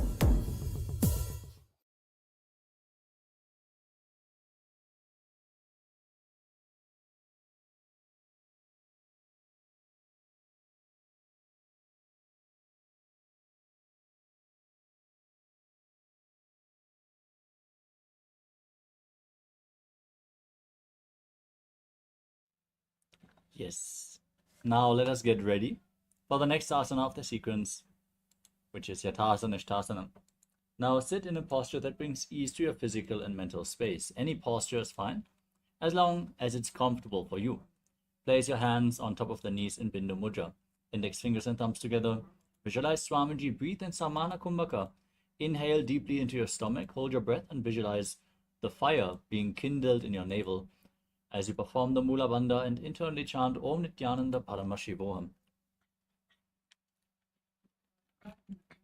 Paryankam tatsamakhyatam yathasamstam yathastitihi.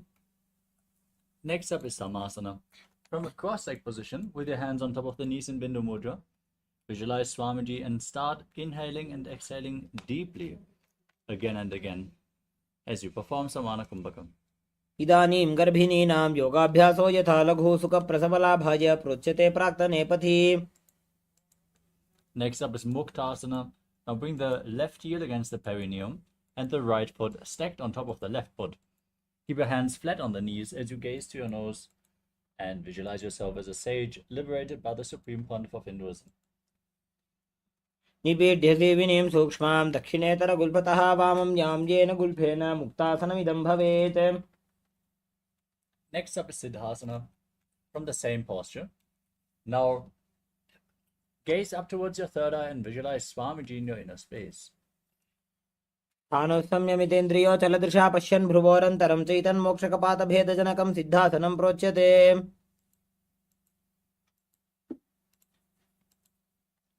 Next up is Siddhyasana. Maintain the posture but shift your gaze down to the ground in front of you as you engage all three bandhas, Mahamudra Bandha, and visualize Swamiji in your inner space.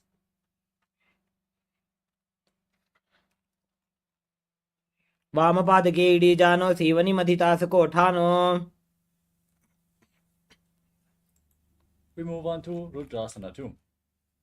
As you keep your hands on top of the knees in Bindu Mudra, gaze up towards your third eye and visualize yourself as Lord Rudra. Vamacharana paridachina rakhe ekajugati aise vididakhe. Next up is Santadunasana. Maintain the posture, shift your gaze down to your nose, and embody tranquility and an unshakable nature. Asana ki gunaman ki chana chalata meete. Next up is Siddhasana 2. Now bring your hands in front of your navel, cup one palm over the other, and visualize Swamiji as you keep your hands in Samputa Mudra, the Lotus Mudra, resembling a closed lotus flower. ऋजुकाय समासीन सिद्धासनमुदीरितं प्रसार्य भुवि पादौ तु दोर्भ्यामङ्गुष्ठमादरात्.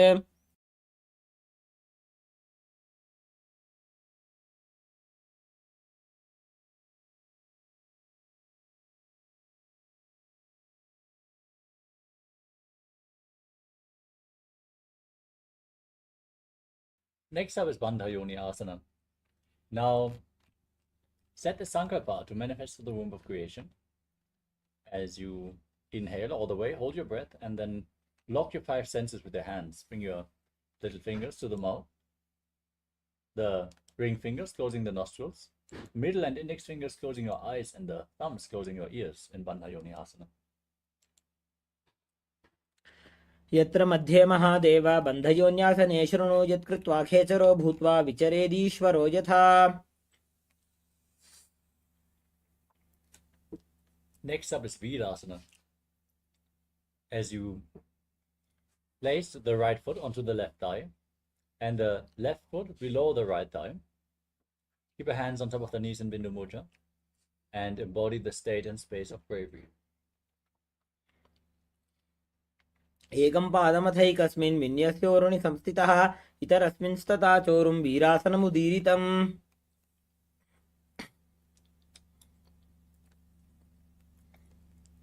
From the same posture, now gaze up towards your third eye and visualize Sage Valmiki, the great poet and author of Ramayana, in Valmikasana.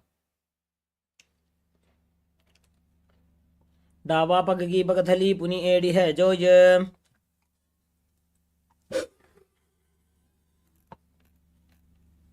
Next up is Joni Mudrasana. Now keep your hands flat on the knees and gaze to the nose as you visualize the Yoni Mandala, the visual representation of Devi Paramashiva Shakti in Joni Mudrasana.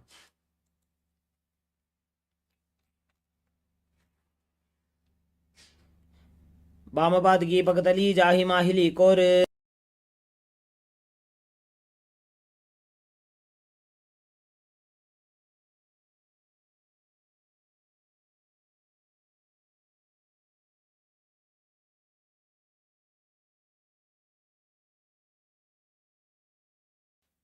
Next up is Yoni Asana. Maintain the same posture, but gaze up towards your third eye as you visualize the Yoni Mandala. योन्यासनं पर्वतेन योगं योगफले नीलं तत्कालफललं तावत् खेचरो यावदेव हि.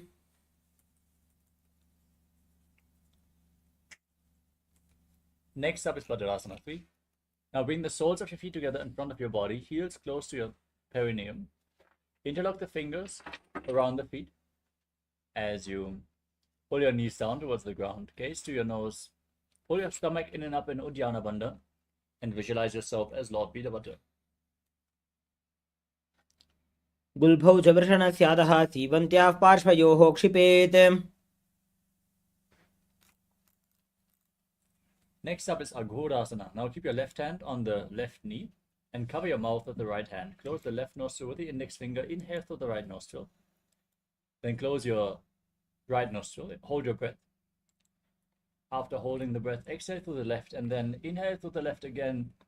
Hold the breath. Exhale through the right in Abhyantara Kumbhaka as you push your tongue up in Khechari Mudra. Eat the tongue along the nasal tract if you can.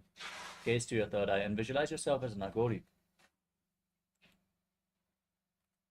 पूर्वकहो भिश्रिका Joji वाही विधिजो की जय sooji. Next up is Kanari Pavasana. Now separate your heels and place your elbows down on the heels. Rest your chin on your hands. Gaze to your nose. Pull your stomach in and up. Exhale all the way. Hold your breath in Nirechaka Kumbhaka. And visualize yourself as a female elephant drinking water in Kanari Pavasana. वाली पाव आसन कख्यो है जैसे Yahoo में जाने विदिते से. Next up is Padasana. Raise your knees, bring your arms in between the legs and interlock them in front as you lift your feet off the ground. Gaze to your nose and visualize Swamiji. ततोर्ध्वं रेचयेत् वायुं मृदुनिश्वास संयुतम्. Next up is Gopi Chandasana. Now hold on to the feet and lift them against your chest as you keep your fingers interlocked. Gaze to your nose and rest your chin on the hands as you embody the state and space of a king. पूरब विधिपका का अंगूठा कंठकूप राशे. Next up is Udarasana. Now bring your hands, scoop your hands underneath the feet and interlock them around the toes as you lift your feet against your chest. Gaze to your nose and visualize your body free from any defects. पूर्व विधिपका का अंगूठा कंठ को पराशे. Now lift your feet even higher in front of your face as you visualize yourself excelling in everything in Vishishtasana. दोबू पगदली संपुट ठाने उभय हस्त करियोर दहिताने. Next up is Pujasana. Now lift your feet over top of the respective shoulders and bend your elbows upwards to interlock your fingers around your neck as you visualize yourself as a cobra. शिरासनं तु विज्ञेयं कक्षासनम् ततः परं ग्रीवासनं च परमं भुजासनं होच्यते. Now bend your elbows down, keep your legs over your shoulders and interlock your fingers behind your back as you gaze to your nose and visualize yourself as a beautiful, auspicious goddess in Kalyanasana. दोबू हाथ पगमी च आने तिनको घोड़ा नीचे ठाने. Now place the top of the left foot on the mat and sit on the left heel. Stack the right knee over the left heel by the outside of the left hip. Keep your hands on opposite knees. Gaze forward in Vaishnavi Mudra without focusing on anything external. Focus only on the object within. As you visualize yourself as an elegant swan, breathe in Ujjayi Pranayama, make an ocean-like sound with your mouth on the in and exhalation in Sankatasana. वामपादं चितेर्मूलं सन्यस्य धरणीतले पाददण्डेन यां येन वेष्टजेद्वामपादकम्.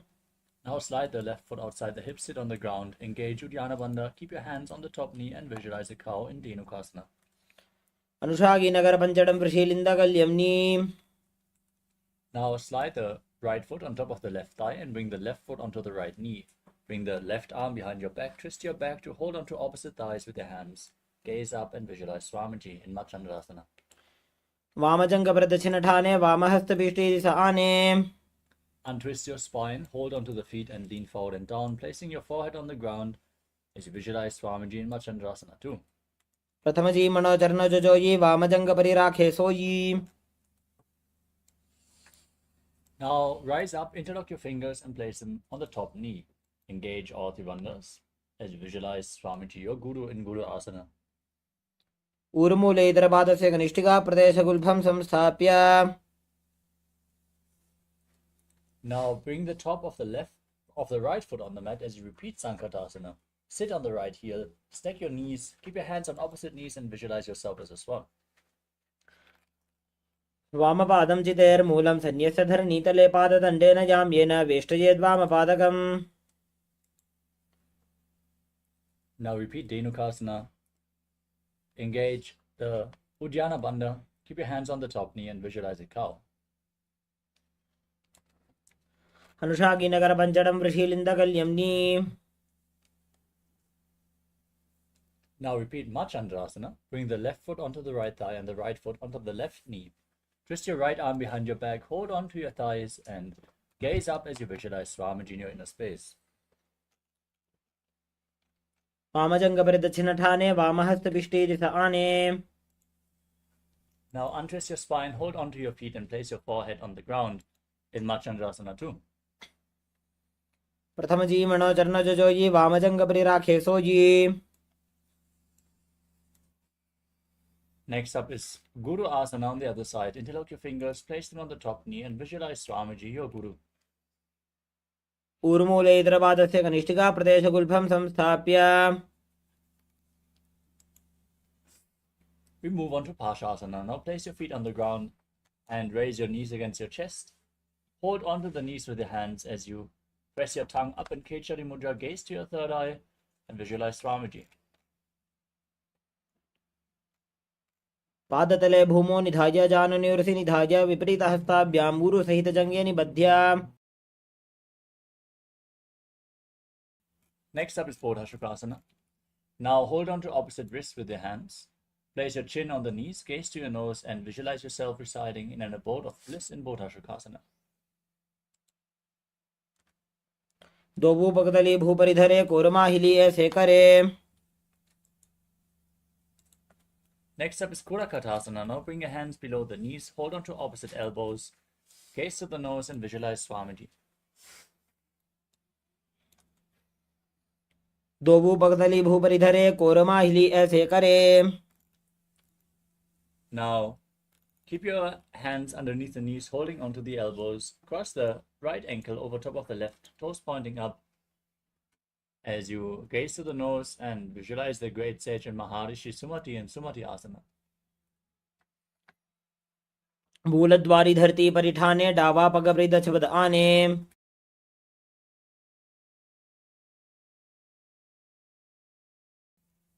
Next up is Dandasana. Now extend your legs out in front and raise your arms up above your head. Interlock your fingers with the wrist pointing outwards as you engage all Tribandhas. Gaze to the nose and visualize Swamiji in Dandasana. इदानीं गर्भिणीनां योगाभ्यासो यथा लघु सुख प्रसवलाभाय प्रोच्यते प्राक्तने पथि. Now lean forward and down. Hold on to the big toes, the Prana Mudra. As you bring your head to the knees, breathe in Nadi Shodhana. Inhale through one nostril and exhale through the other alternatingly without the support of your hands. As you visualize Swamiji in your inner space in Arambhasana. दो पग मिलिवा पसारी पगा का अंगूठा पकड़ी लाटकोड़ा लगावे. Next up is Pidokasana. Now separate your feet and slightly raise your knees. Bring your arms underneath the shins and hold onto the soles of your feet from the outside. Gaze to your third eye as you visualize Swamiji in your inner space. प्रथम बैसी दो पाव पसारी कचक उर्द को कुरडो डारे. Next up is Jalandhari Pavasana. Join the soles of your feet and bring your arms underneath the shins. Keep your palms facing up, elbows on the ground, and rest your face on the heels. As you gaze to your nose, visualize Swamiji in your inner space. दो वेड़ी में लिखे दीजिए हाथ पसारी. Next up is Urdhva Paschimottanasana. As you keep your legs extended,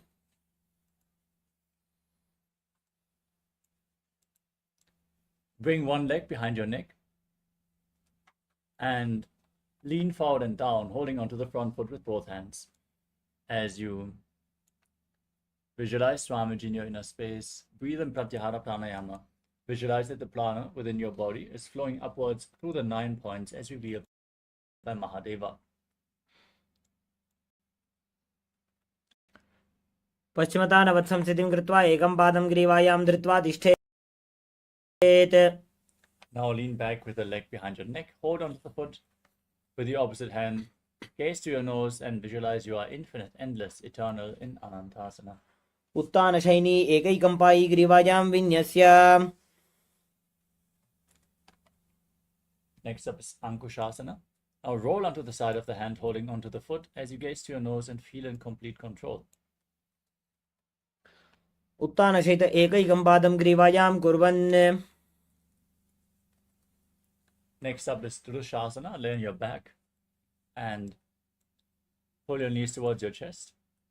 As you encircle your legs with your hands, rock your body from side to side and visualize Swamiji in your inner space.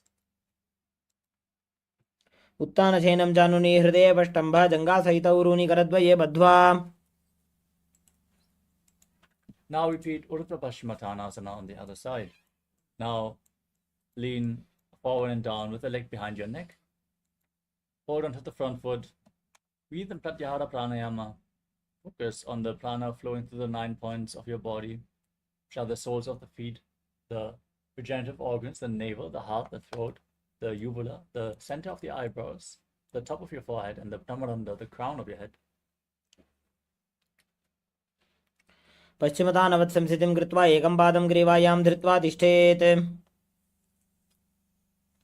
Now lean back with the foot behind your neck. Hold onto the foot as you gaze to your nose and visualize you are infinite. उत्तानशयनी एकैकं पायी ग्रीवायां विन्यस्य.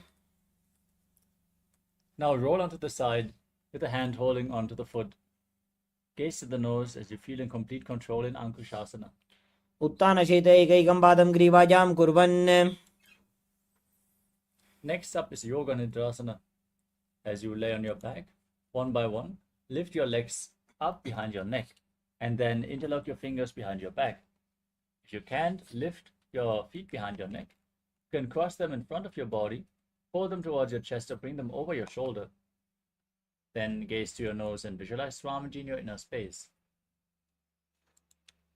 पादाभ्यां वेष्टयेत् कण्ठं हस्ताभ्यां पृष्ठबन्धनं तन्मध्ये शयनं कुर्यात् योगनिद्रा सुखप्रदा.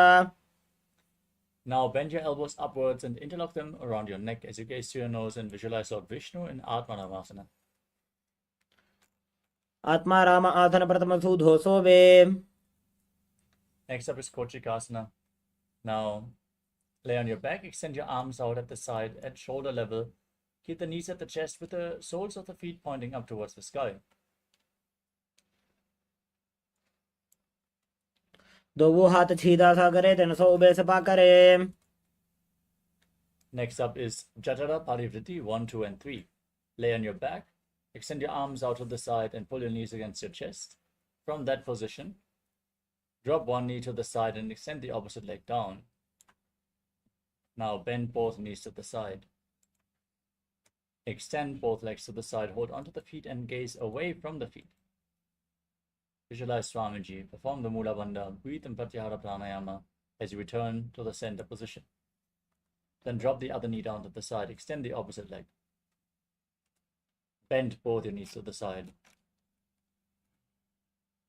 Extend them to the side and hold onto the feet as you gaze in the opposite direction.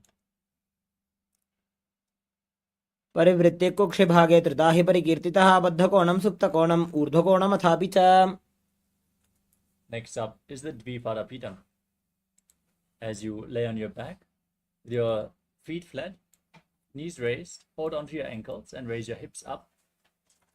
As you gaze through your nose, lock your throat in Jalandhara Bandha and breathe in Mocha Kumbhaka as you visualize yourself as sturdy as a bridge. प्रतिक्रियायुतं द्वन्द्वपीठः सर्वबलप्रदम्.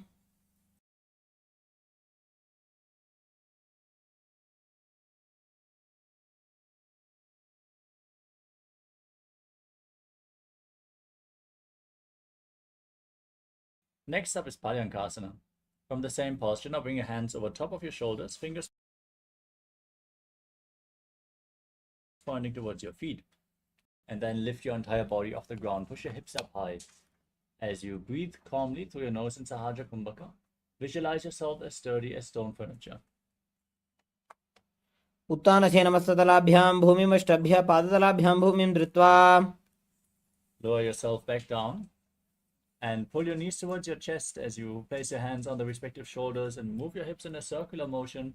Visualize yourself as a dog playfully rolling around on his back in Shvotanasana. शवत् शरीरं संस्थाप्य जानुनी सम्मील्य नाभो वाणिज्य.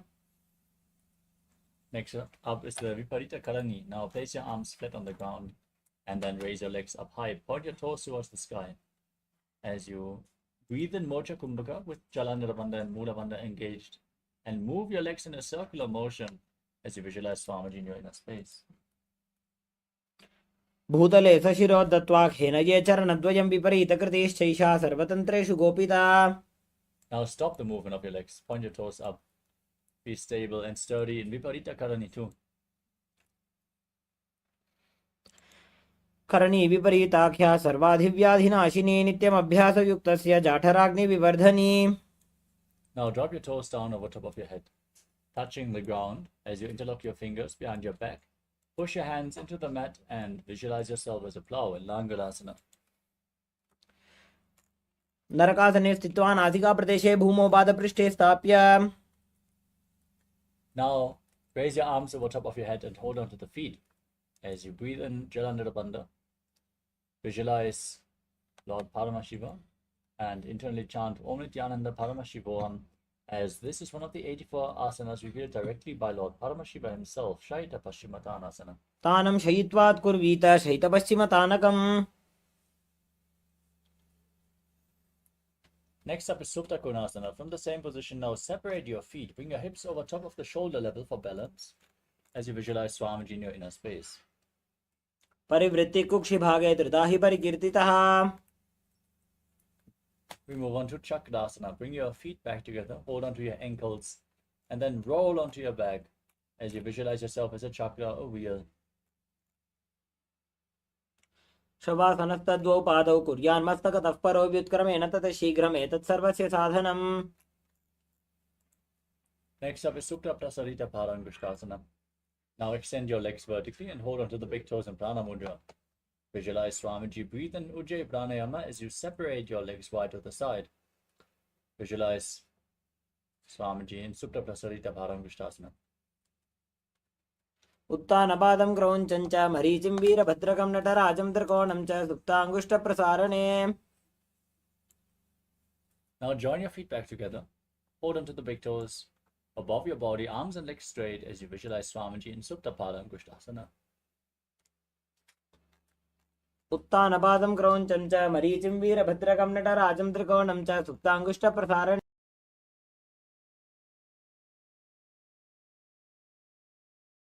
Next up is Matsyasana. From the same position, cross your legs into Padmasana and then lay on your back with your knees on the ground. Bring your arms over your head. Hold on to opposite elbows as you gaze to your nose and visualize Matsya, the fish avatar of Lord Vishnu. मुक्तपद्मासनं कृत्वा उत्तानशयनं चरेत् कूर्पराभ्यां शिरो वेष्ट्या मत्स्यासनं तु रोगः.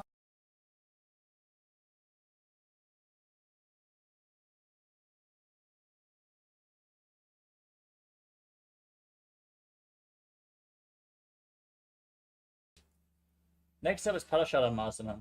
Now place the right hand over top of the left with the palms facing up over your head as you keep your legs in Padmasana. Gaze to your nose and visualize Lord Rama in Parasharamasana.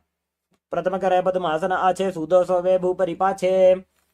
Now raise your knees up. Bring your hands to the lower back for support. Raise your hips up above your body.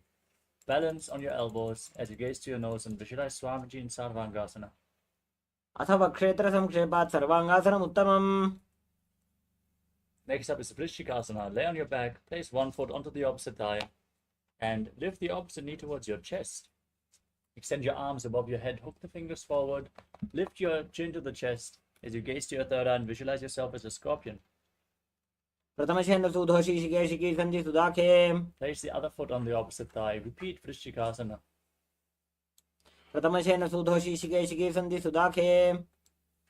Next up is Vrishabhadakshipasana. Interlock your fingers around your neck and lay flat as you lift both your legs up and alternate pulling one knee in towards your chest. Breathe through your nose as you visualize Swamiji. उत्तानशयनं कृत्वा अङ्गुलिभिक्कन्दरां बद्ध्वा. Now place your hands next to your hips and lift your knees towards your ears again and again as you visualize Swamiji in Marutanasana. स्वोत्तानवत् संस्थितिः कृत्वा जानुद्वयं पर्यायेन कर्णयोः संस्पृशेत्. Next up is Vrikasana. Lay on your back and then place your feet flat. Stand up and lay back down again and again, visualizing yourself as a wolf.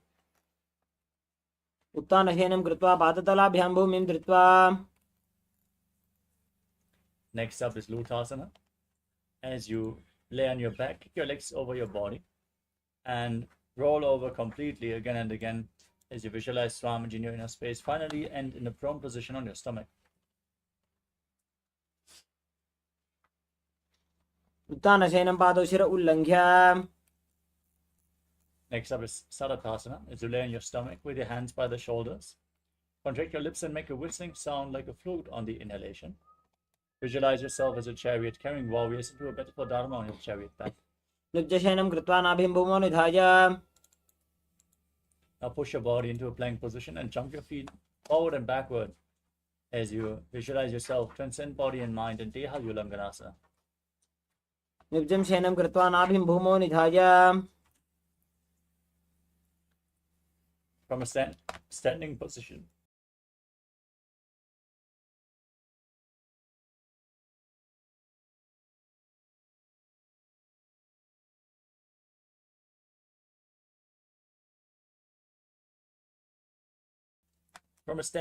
lean forward and down, place your hands on the mat, and walk around on hands and feet as you visualize yourself as a wise 60-year-old elephant in Jatyasana.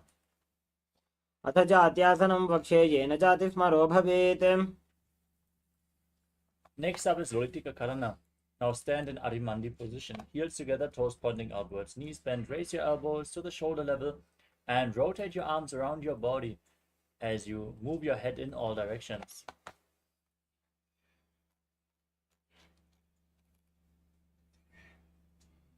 Next up is Sarvasana. Now tie your feet with a rope if you have a rope available. And then stand erect on the mat like a rod. Keep your hands at the side of your hips, elbows close to your waist. Visualize your Kundalini Devi raising and curling upwards around your body. अथ सर्पासनं वक्षे वायुपाणाय केवलम्. Next up is Ushtrasadhanasana. Now lean forward and down and step your toes onto your fingers as you clench your hands into fists. Walk around on the mat, visualizing yourself as a camel. मुष्टिकनिष्ठिकाप्रदेशेन भूमौ निधाय उपरि पादतले संस्थाप्य. Next up is Ashvasana. From the same position, hold your toes from the outside. Walk around, visualizing yourself as a horse. मुष्टिकनिष्ठिकाप्रदेशेन भूमौ निधाय उपरि पादतले संस्थाप्य. Next up is Kapodanitakasana. Stand with your heels touching. Interlock your fingers in Bhavasya Mudra behind your back as you pull your hands down towards your calves. Open your chest. Tilt your head back. Visualize yourself as a soaring bird diving.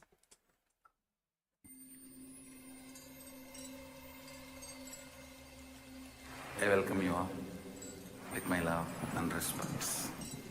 Let you all open all your three eyes. Om Nithyananda Paramashivoham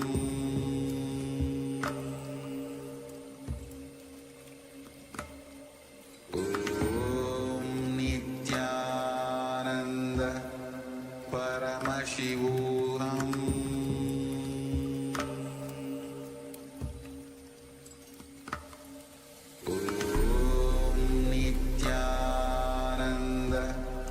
Paramashivoham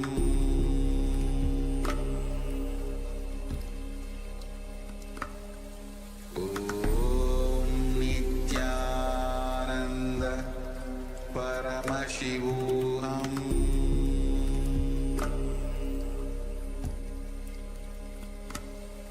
Om Nithyananda Nityanandam. Sorry for the technical glitch. Let us now continue with Kapodanitakasana. Stand with your heels touching and interlock your fingers behind your back. Pull them down towards your calves. Open your chest, tilt your head back as you visualize yourself as a soaring bird diving in rapid speed. Breathe calmly through your nose. पादतले भूमौ निधाय पृष्ठभागेन हस्तौ जङ्घापर्यन्तं नीत्वा कपोतनिटकं भवति. Next up is Tala Pushpa Puttam Karana. From Arimandi position, join your hands in Namaskara Mudra and bow down to one side. Open your hands and raise the respective heel as you visualize yourself holding a bouquet of flowers and offering it to Paramashiva.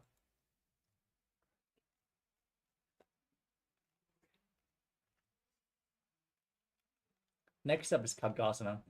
Now stand, visualize yourself as a rhinoceros and gaze to your nose as you lay down on your stomach. Then jump your feet towards your hand and stand. Join your hands in Namaskara Mudra, resembling the horn of the rhinoceros. आसनं कृत्वा पादतलाभ्यां भूमिं धृत्वा. Next up is the Uttanottanam. Now hold weights and squat down and stand back up again and again as you gaze to your nose and visualize Swamiji in your inner space. सरलं स्थित्वा ऊर्ध्वं बाहु नयेत्.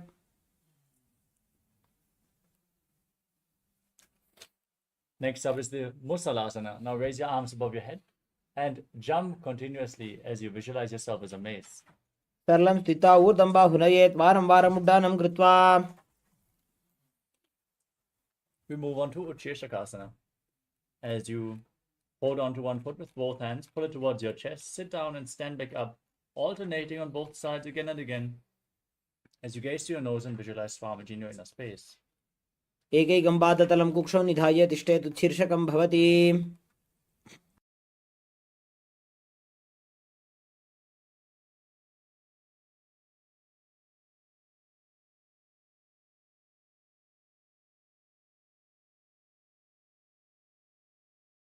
Next up is Parshvajanam Karana. Now stand with the toes of one foot pointing out to the side and lift the other knee up towards your chest and circle it with your arm and hold the hand in a fist as you place the other hand on the respective inner thigh with the fingers pointing inwards.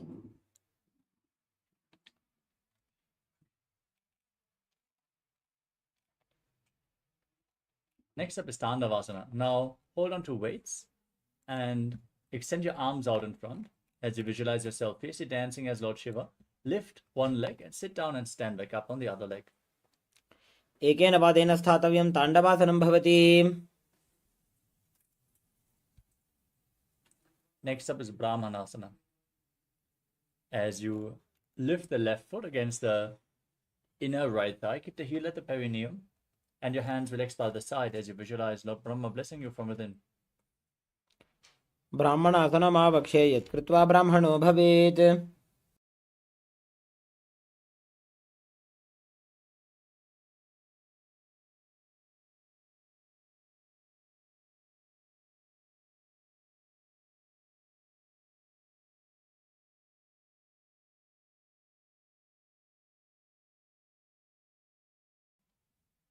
Next up is Garudasana 3. As you bring the left leg over and around the right knee, tuck the toes behind and keep the left arm below the right, join your hands in Namaskara Mudra and visualize yourself as Lord Garuda in Garudasana 3. उत्तानकूर्मपीठश्च संयमस्गारुडमेव च. Next up is Ekapadasana. Now bring the left foot onto the right thigh. Keep your hands relaxed by the side as you visualize Swamiji in your inner space. दक्षाङ्घ्रिं वामपादस्य जङ्घोपरिनिधाय च. Next up is Dhuruvasana, the pulsar posture. Now hold on to the left big toe as you stand tall on the mat.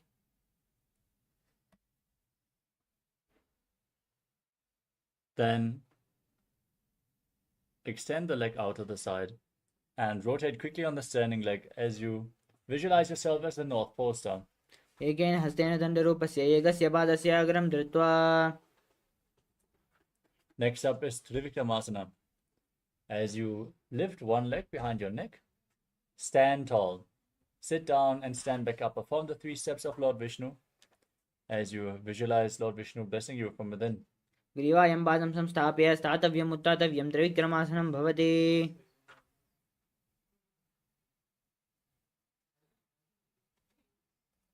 Next up is Pashvajanukarana on the other side. Now lift the other leg towards your chest and circle with your hand. Place the other hand on the inner thigh.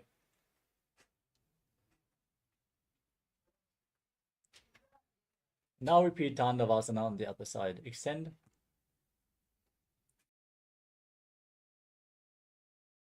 Extend your arms and the other leg forward. Sit down and stand back up as you visualize yourself fiercely dancing as Lord Shiva. एकेन पादेन स्थातव्यं ताण्डवासनं भवति.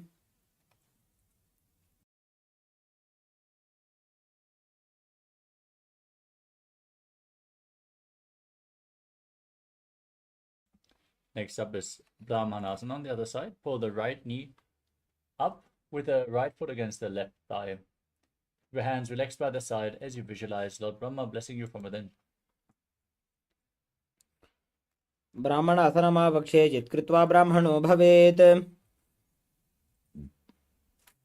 Now repeat Garudasana 3 on the other side. Bring the right foot over and around the left knee. Tuck the toes behind and bring the right arm below the left. Join your hands in Namaskara Mudra, visualizing yourself as Lord Garuda. उत्तानकूर्मपीठं च संयमस्गारुडमेव च. वाताजनं गोमुखं च भारद्वाजं त्रिविक्रमम्. Place the right foot onto the left thigh. Keep your hands by the side. Visualize Swamiji in Ekapadasana on the other side. दक्षाङ्घ्रिं वामपादस्य जङ्घोपरिनिधाय च. Now repeat Dhuruvasana, the pole-star posture on the other side. As you hold onto the right big toe, extend the leg out to the side and rotate quickly as you visualize yourself as the North Pole star. एकेन हस्तेन दण्डरूपस्य एकस्य पादस्य अग्रं धृत्वा. Now repeat Trivikramasana on the other side. Lift the leg behind your neck, stand tall, sit down, stand back up. Visualize Lord Vishnu blessing you. ग्रीवायां पादं संस्थाप्य स्थातव्यम् उत्थातव्यं त्रिविक्रमासनं भवति.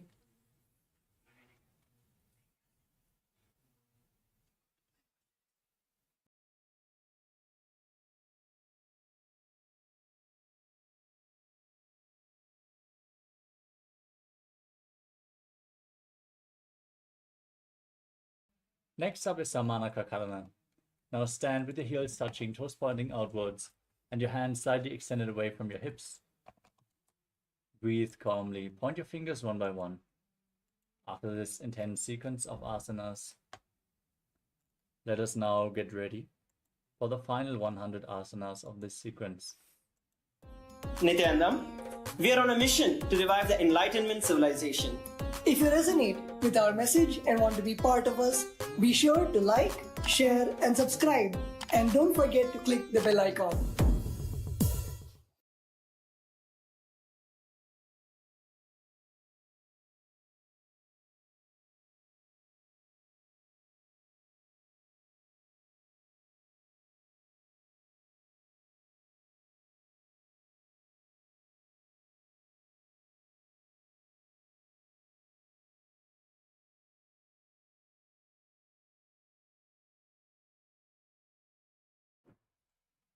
Next up is Gorak Anjali Asana. Now squat down and bring your hands from the outside in between the two legs. Interlock your fingers in front of your navel as you visualize the great sage Goraknath, founder of the Natha Yoga Hindu Sampradaya.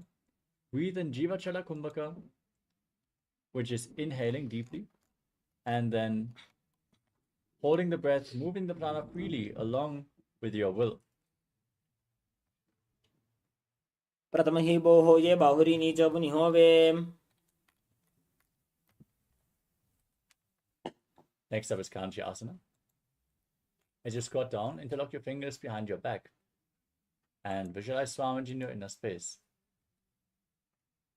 ऊर्ध्वमध्यात्हस्तौ निवेश्य नितम्बं धृत्वा.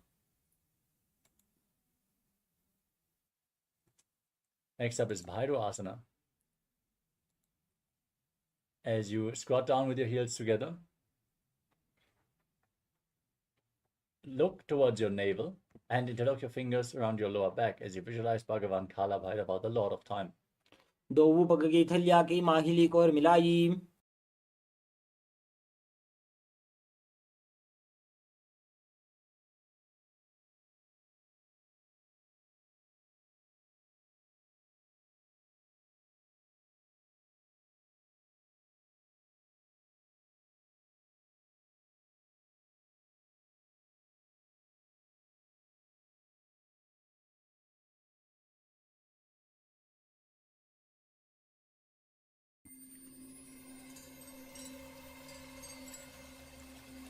I welcome you all with my love and respect. Let you all open all your three eyes. Om Nithyananda Paramashivoham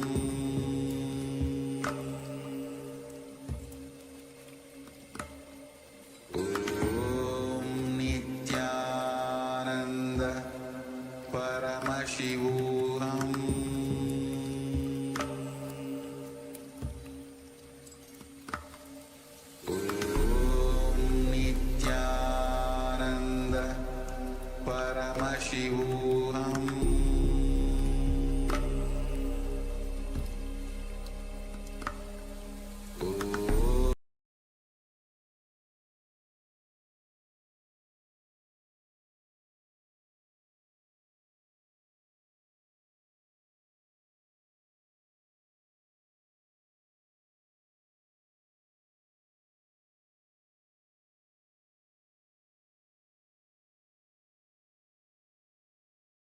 Base of the nose and visualize Swamiji in Yogasana. गुदं नियम्य गोल्फाभ्यां युत्क्रमेण समाहितः.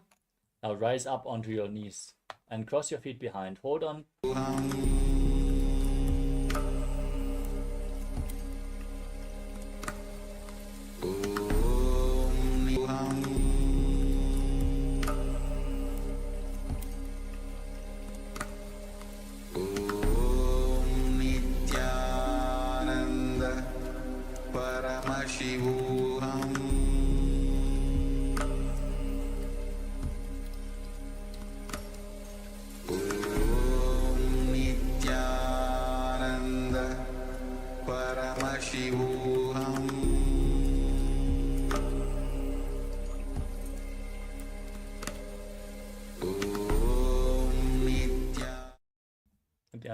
Sorry for the technical glitch.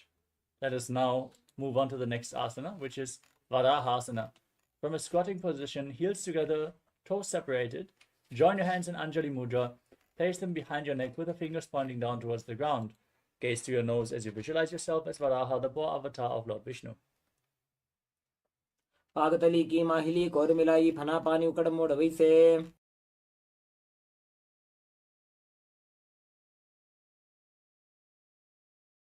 Next up is Pripittasana. Hold on to the big toes and raise your hips to the same level as your knees as you visualize Swamiji in your inner space. पार्श्वद्वय सम्मील्य स्थित्वा नितम्बं ज्ञानप्रदेश आनीय. Next up is Bakasana. Now place your hands on the ground and place your knees onto your arms towards your armpits.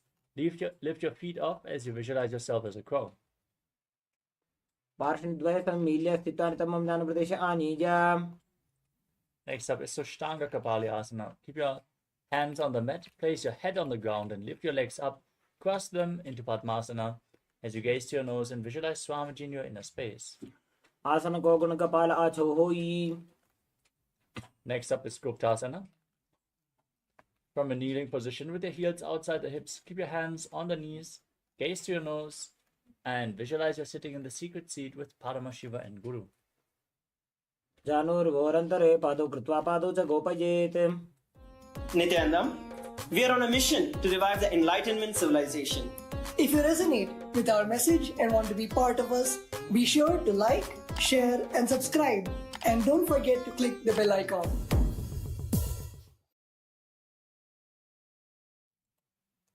The next asana is Vrikshasana 2. Now place your hands on the ground and lift your body up into a handstand. You can lean against the wall or ask a partner to assist you in the performance of this asana as you visualize yourself as a tree with deep roots growing into the ground. सप्तचक्रक्षालनाय vrikshasana विशेषकान्. Next up is Shiva Asana. From the handstand position, gaze to your third eye and visualize that Tejas energy is flowing to your third eye, rejuvenating your body. दो पग जोड़ी माही Gulf मिलाए. Next up is Matsyasana 2. Place your hands on the ground and step your feet back into a plank position. Lower your body down to the mat and push it back up again and again as you visualize yourself as a fish. निब्जं शयनं कुर्परो पार्श्वभागाय मूर्धकृत्य. As you lay on your stomach, place your hands on the hips and lift your head and chest from left to right as you visualize and move your body like a snake in Sarapasana 2. निब्जं शयनं कृत्वा हस्तौ नितम्बं संस्थाप्य.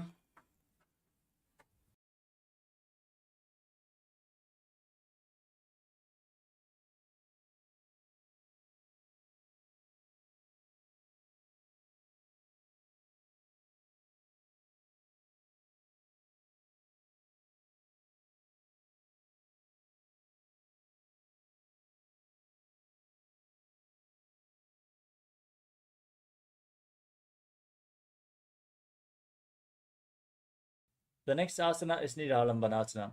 As you keep your elbows on the ground in front of you, keep your hands in Padma Mudra, the lotus mudra, and rest your chin on your hands as you point your toes back, feel self-supported and completely independent. कराभ्यां भङ्गजं कृत्वा तिष्ठेत् कुर्परया सुधीः.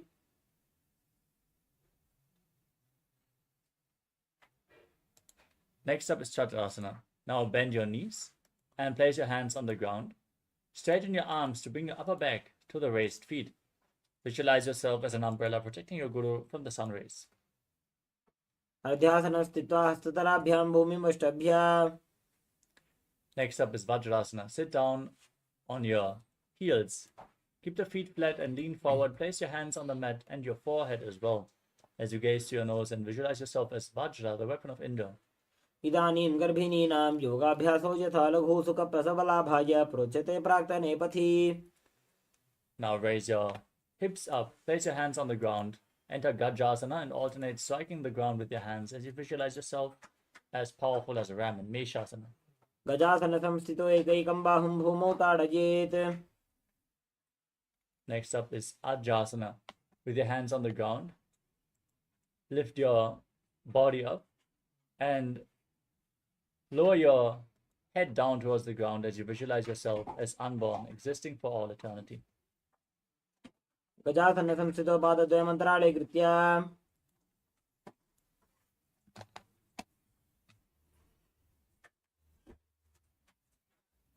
Next up is Tadasana.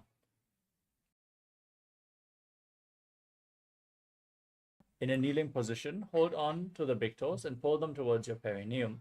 Then place your hands on top of the knees, gaze to your nose, visualize Swamiji and breathe in Ujjayi Pranayama. पूर्व विधि परिहाता की काकसी से फणा शरा मोड़ी. Now interlock your fingers in front and move your arms from left, right, up, down, in all directions. Give massage to the joints and muscles of your body as you interlock your fingers behind and repeat the movement in the Angamotanam, visualizing Swamiji. हस्तयोः अङ्गुलीर्बद्ध्वा हस्तयोर्मध्यात्सर्वङ्गं निष्कासयित्वा. Next up is Gadadasana 4. Now, from a kneeling position, turn your feet outwards so the toes are pointing to the side. Keep your thighs and calves on the ground, hands on the knees, and visualize yourself as Lord Gadada flying Lord Vishnu and Lakshmi on his back. जङ्घोरुभ्यां धरां पीड्य स्थिरकायो द्विजानुना. Now, join the soles of your feet and point the feet back as you spread your knees and hold on to your ankles. Place the front of your buttocks on the ground, gaze to your third eye, and visualize yourself residing in the blissful space of a temple. अथ वक्षे वीरनाथ आनन्दमन्दिरासनम्. Now overlap your feet and sit on the heels. Keep your hands underneath your knees as you press your tongue up flat against the top of your mouth in Mandukya Mudra. Pull your stomach in and up and visualize yourself as a frog in Mandukasana 2.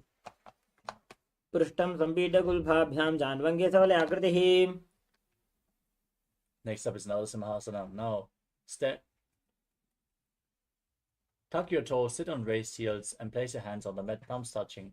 Gaze to your nose, stick your tongue out, and exhale forcefully again and again, visualizing yourself as Lord Narasimha, the lion man avatar of Mahavishnu, Narasimhasana. दो फणा पानी होए वैसे एड़ी दो गुदानी वैसे.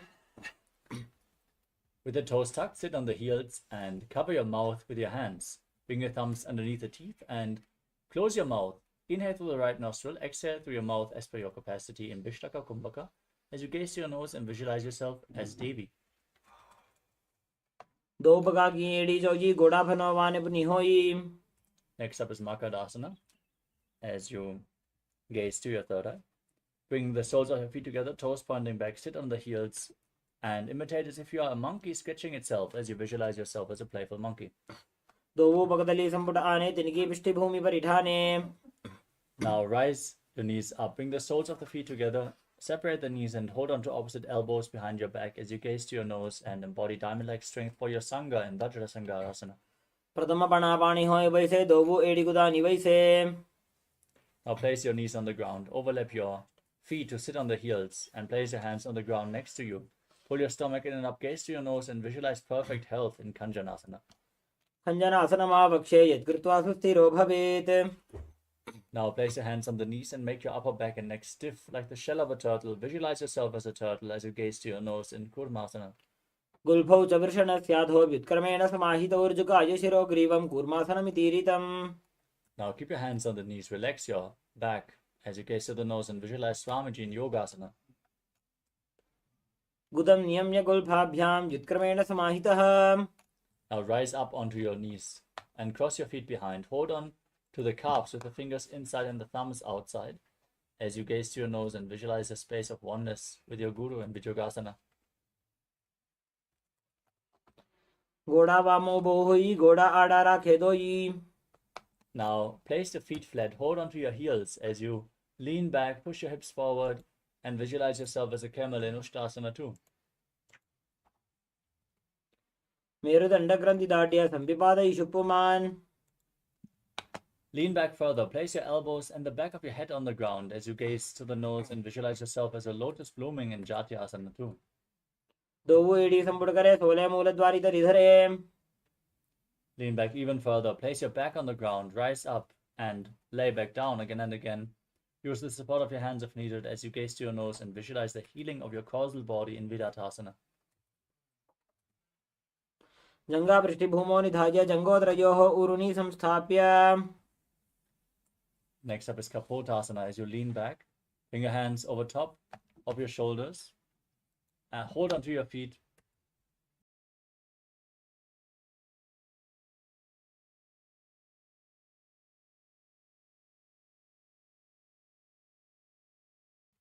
Try to reach for your feet and bring your head in between the knees, in between the heels as you visualize yourself as a beautiful dove.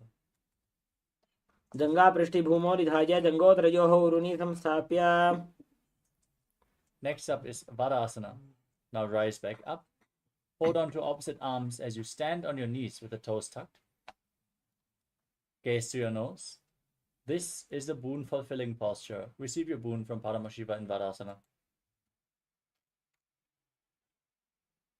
जानुनि भूमौ संस्थाप्य हस्ताभ्यां बाहु परस्परं धृत्वा. Next up is Varahasana 2. Now sit on raised heels. As you place your forearms on the ground, rest your head on your hands and visualize yourself as Varaha, the boar avatar of Lord Vishnu. सूर्यं चन्द्रं भेदनानि आसनानि निगच्छते. Next up is Mundasana. Now interlock your fingers, keep your head on the ground, support it with your hands. As you raise your hips, walk your feet forward, lift your legs up into another inverted posture. As you gaze to the nose and visualize yourself as a Level-3, breathe in Sahadra Kumbhaka. अधो मुण्डासनं वक्षे सर्वेषां प्राणिनां सुखम्. Lower your legs down, come to a kneeling position with your feet flat, sit on the heels, lean forward, place your head in between the knees, support it with your hands, elbows outside the knees. Inhale through the nose, exhale through the mouth. As you gaze to your nose and visualize Swamiji in Andhasana. प्रथमभक्तली समठहरावे कोरमाहिली उभे मिलावे. Now lay on your stomach, hold weights, lift your hands, your chest and your legs off the ground as you visualize yourself as a locust in Viparita Shalabhasana. सलभासन भेदाच नटभेरुण्ड नामके. Now place your forehead on the ground and lift your legs up as you keep your hands at the sides. Don't lift your chest up and visualize yourself as a skull in Kapalasana, the skull posture. कपालं भूमौ निधाय ऊर्ध्वं पादौ नयेत्. Next up is Akasha Kapotasana. Lift your legs up over top of your body and place your feet on the ground in front of you. Visualize yourself as a free and open dove. उष्ट्रासने स्थित्वा चरणौ भूमेरुत्थाप्य. Now from a kneeling position, place your forearms on the ground in front of you. And visualize yourself as a sparrow in Chatakasana. कूर्वरपर्यन्तौ हस्तौ धरामौष्टभ्य. Next up is Vrishikasana 2. Now place your forearms on the ground and lift your legs up over top of your body. Bend your knees and try to touch the back of your head with your feet as you visualize yourself as a scorpion. विच्छिवपुच्छ प्रतिमाङ्कृपा श्रीधत्वा स्वशीर्षचिपकं विधार्यकौ. Next up is Vrishasana. As you sit on the right heel, keep the left foot outside the hip, toes pointing to the side. Place your hands in front of your body and visualize yourself as a bull as you forcefully inhale through your nose in Antaranga Kumbhaka. Hold your breath for a short while and again exhale through the nose. याम्यगुल्फे पादमूले वामभागे पदेतरम्. Next up is Lolasana. Lift your body up on two hands, cross the left toes over the right. Visualize Swamiji. लोलासनं सदा कुर्याद् वायुलोलापघातनात्. Repeat Vrishasana on the other side. Visualize yourself as a bull. याम्यगुल्फे पादमूले वामभागे पदेतरम्. Now place the right foot on the ground and sit on the tucked left heel. Hands on the knees and visualize Balagunahai in Balagunasana. आसन को गुण जल विकार जाई. Now stand up, squat down, bring your hands inside out the legs and hold on to your ankles from the outside as you visualize yourself as the entire planet in Grahasana. पादतले भूमौ संस्थाप्य जानुमध्ये कुर्परौ स्थाप्य. Next up is Balagunasana. Now sit on the right heel. Keep your left knee raised. Visualize Balagunahai. आसन को गुण जल विकार जाई. Now step both feet in, sit on the heels. Hold on to weights, place them on the knees together. Visualize Swamiji in Utkatasana. युजास विजोस दीयत ऊर्वजान इत्रासने पादतलद्वयोपरि. Next up is Vajrasangadasana 2. With the soles of the feet together, hold on to opposite elbows behind your back and visualize Swamiji. प्रथम प्रणापाणि होय वैसे AD दो गुदानि वैसे. Now place your hands on the ground, step your heels onto your hands, arms straight, gaze to your nose. Visualize you're able to lift off of air alone in Anilasana. दो हाथ भूमि पर ठाने कहनी जाड़ी नाभिलग आने. Stand up, lean forward and down, place the back of your hands on the ground, step your feet onto your hands and walk around as you visualize yourself wearing padukas, walking across India in Padukasana. हस्ततलयोः पादतले कृत्वा तिष्ठेत् गच्छेत् पादुकासनं भवति. Next up is Kukkutodhanasana.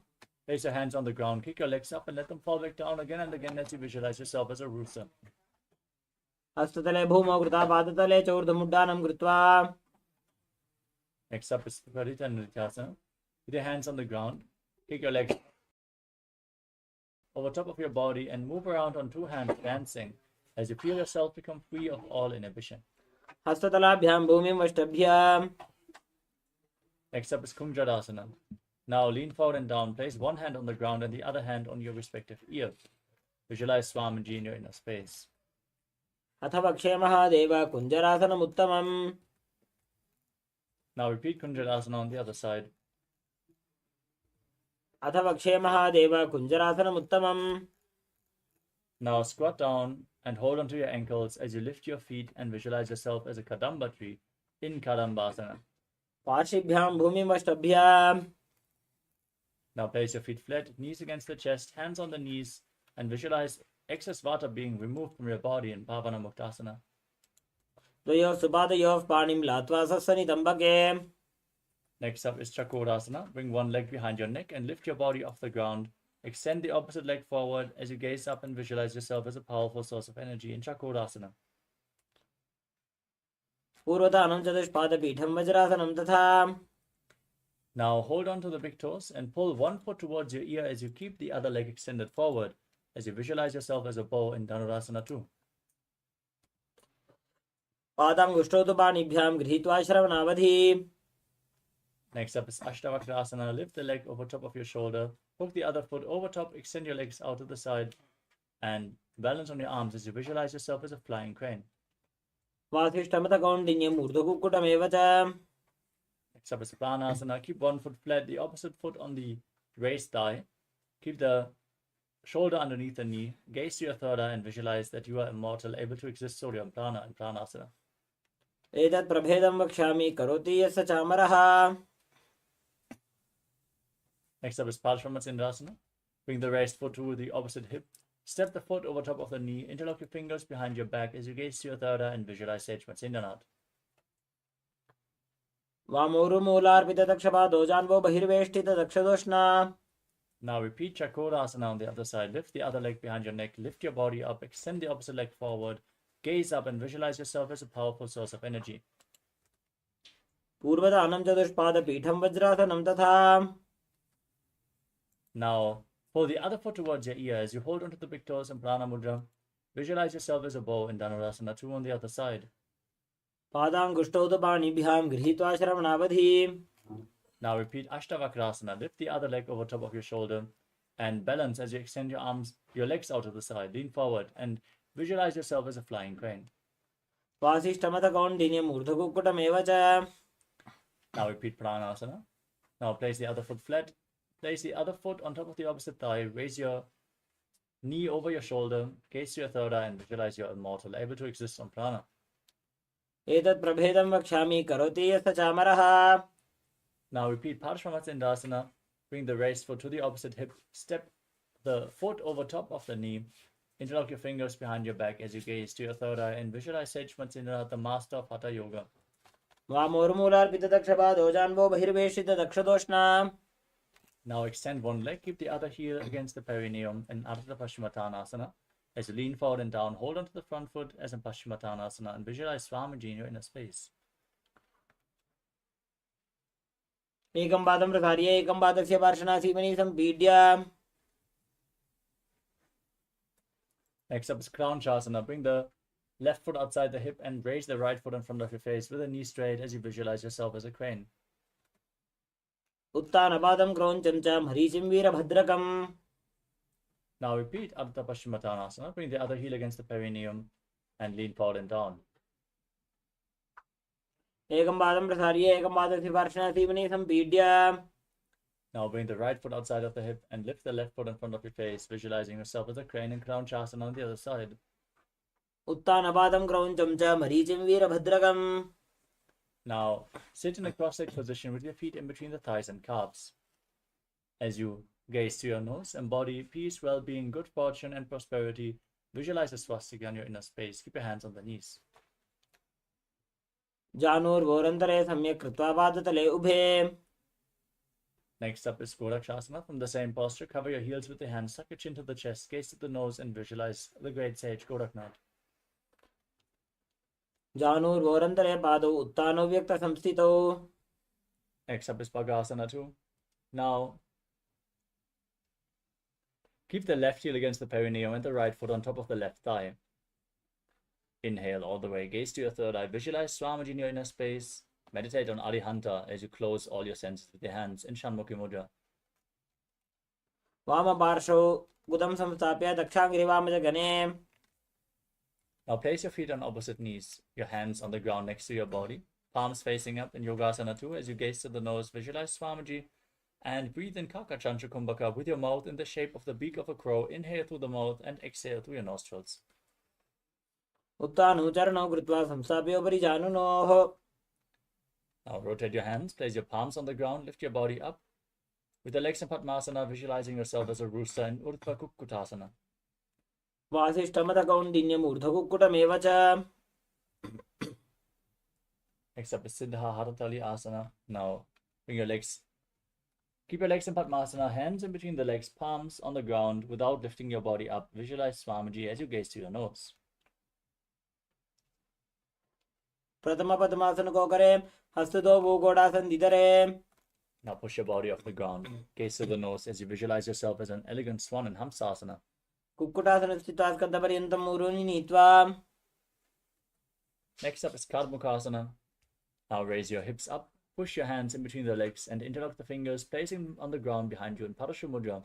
Rest your forehead on the ground and visualize yourself as Pinaka, Lord Shiva's bow. प्रथम पद्मासन को करें, घोड़ासन दिमाही कर इधरे. Now raise your knees off the ground. As you keep your legs in Padmasana, bring your hands in between the thighs and calves and bend your elbows upwards to hold on to the respective shoulders. As you visualize yourself as a turtle with a stable body and mind to live for centuries in Kurmasana 2. By जंग पर दक्षिण बामा, दाई जंग पर by इल्यावा. Remain in the same posture, tuck your chin to the chest, gaze to the nose as you rejoice knowing you're sitting in Shiva's secret knot posture, Granti Bedasana. अथ वक्षे नीलकण्ठः ग्रन्थिभेदासनं शुभम्. Now roll onto your back, keep holding onto the shoulders. Maintain Padmasana. Embody a turtle laying on its back as you gaze to your nose in Uttana Kurmasana. कुक्कुटासनबन्धस्थं कराभ्यां धृतकन्धरम्. Now sit back up. Keep your legs in Padmasana. As you bring your hands in between the legs, place one palm on the ground and hold its wrist. Lift your body up on one arm as you visualize yourself as a rooster in Paramgu Kukkutasana. Kukkutasana स्थित्वा एकेन हस्तेन अन्यस्य मणिबन्धं धृत्वा. Now lift your body up on the other hand. Repeat Paramgu Kukkutasana on the other side. Kukkutasana स्थित्वा एकेन हस्तेन अन्यस्य मणिबन्धं धृत्वा. Maintain Padmasana. Place your elbows on the toes. Interlock your fingers. Press your thumbs against the throat as you place your chin on the hands. Visualizing that you have gone beyond all greed and covetous in Gridasana. जानुर्भोरन्तरे पादौ उत्तानौ व्यक्तसंस्थितौ. Next up is Padmasana 3. Maintain Padmasana. Bring one palm over top of the other, palms facing up in your lap. Engage all three bandhas, gaze to your nose and visualize Swamiji in your inner space. उत्तानौ चरणौ विधाय विधिवत् शक्तिस्थितौ योगिरात्. Now place your hands on the knees, gaze to the nose and visualize Paramashiva in your inner space as you chant the Mahavalkya in Padmasana 4. एतत् पद्मासनं कुर्यात् प्राणवायुप्रसिद्धये. Next up is Karmukasana 2. Now keep the right hand, index and middle finger interlocked around the big toe as you move the big toe round and round. Then repeat the movement on the other side. Visualize yourself as Pinaka, Lord Shiva's bow in Karmukasana 2. अथान्यासनमावक्षे योगपूरकरक्षणात्. Now cross your arms behind your back. Keep your legs in Padmasana. Engage all three bandhas and hold onto the big toes in Prana Mudra as you gaze to your nose and visualize yourself as Lord Shiva's bow in Karmukasana 3. कार्मुकासनमाक्षित्य उदरे पूरयेत् सुखम्. Now maintain the posture, raise your chest, gaze up and visualize yourself as the action of Paramashiva's third eye, destroying anything you come across. ऊरुभ्यामुपरि स्थाप्य पादयुग्मं प्रयत्नतः. Now roll onto your back, Keep your arms crossed behind, holding onto the big toes as you gaze to your nose, and breathe in Sahadra Kumbhaka as you visualize yourself as a snake in Nagrasana. प्रथमवदमासन को ठाने दो वो हाथ पाछाने आने. Free your arms and legs, pull your knees towards your chest, encircle them with your arms.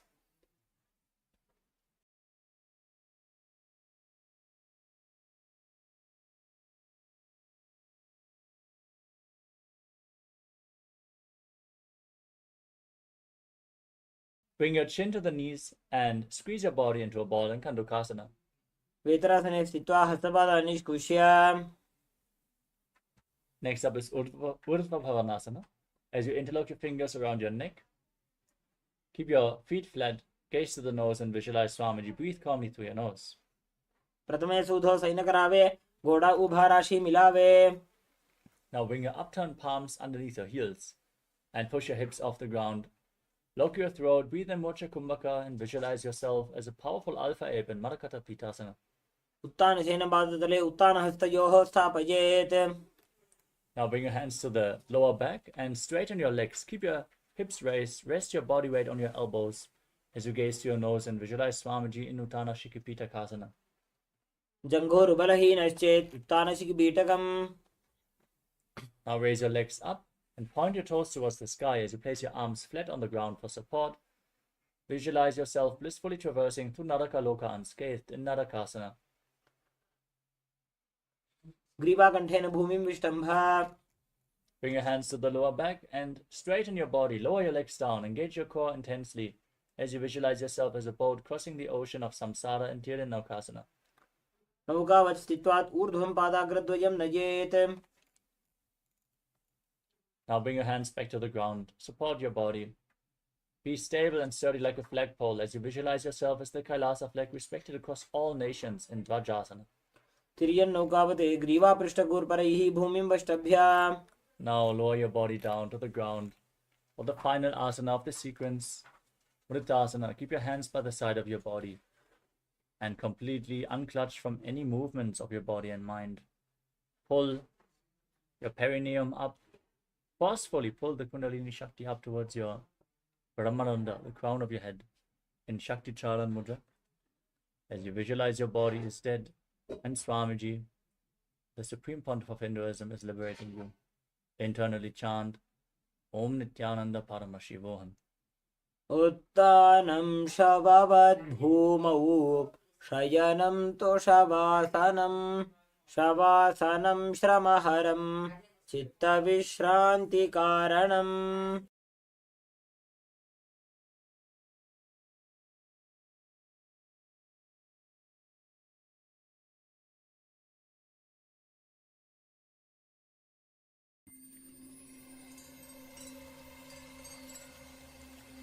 I welcome you all with my love and respect. Let you all open all your three eyes. Om Nityananda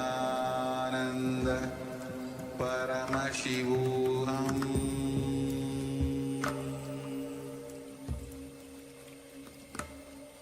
Om Nityananda Paramashivoham.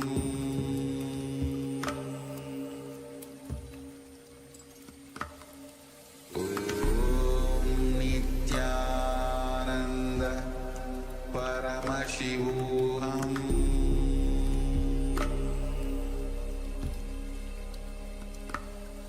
Om Nityananda Paramashivoham.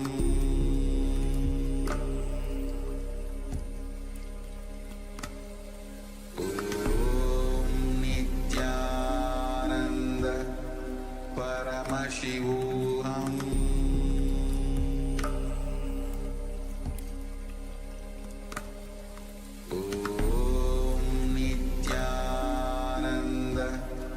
Paramashivoham.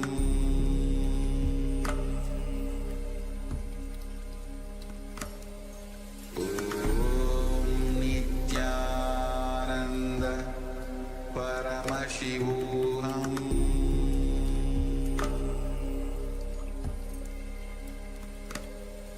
Om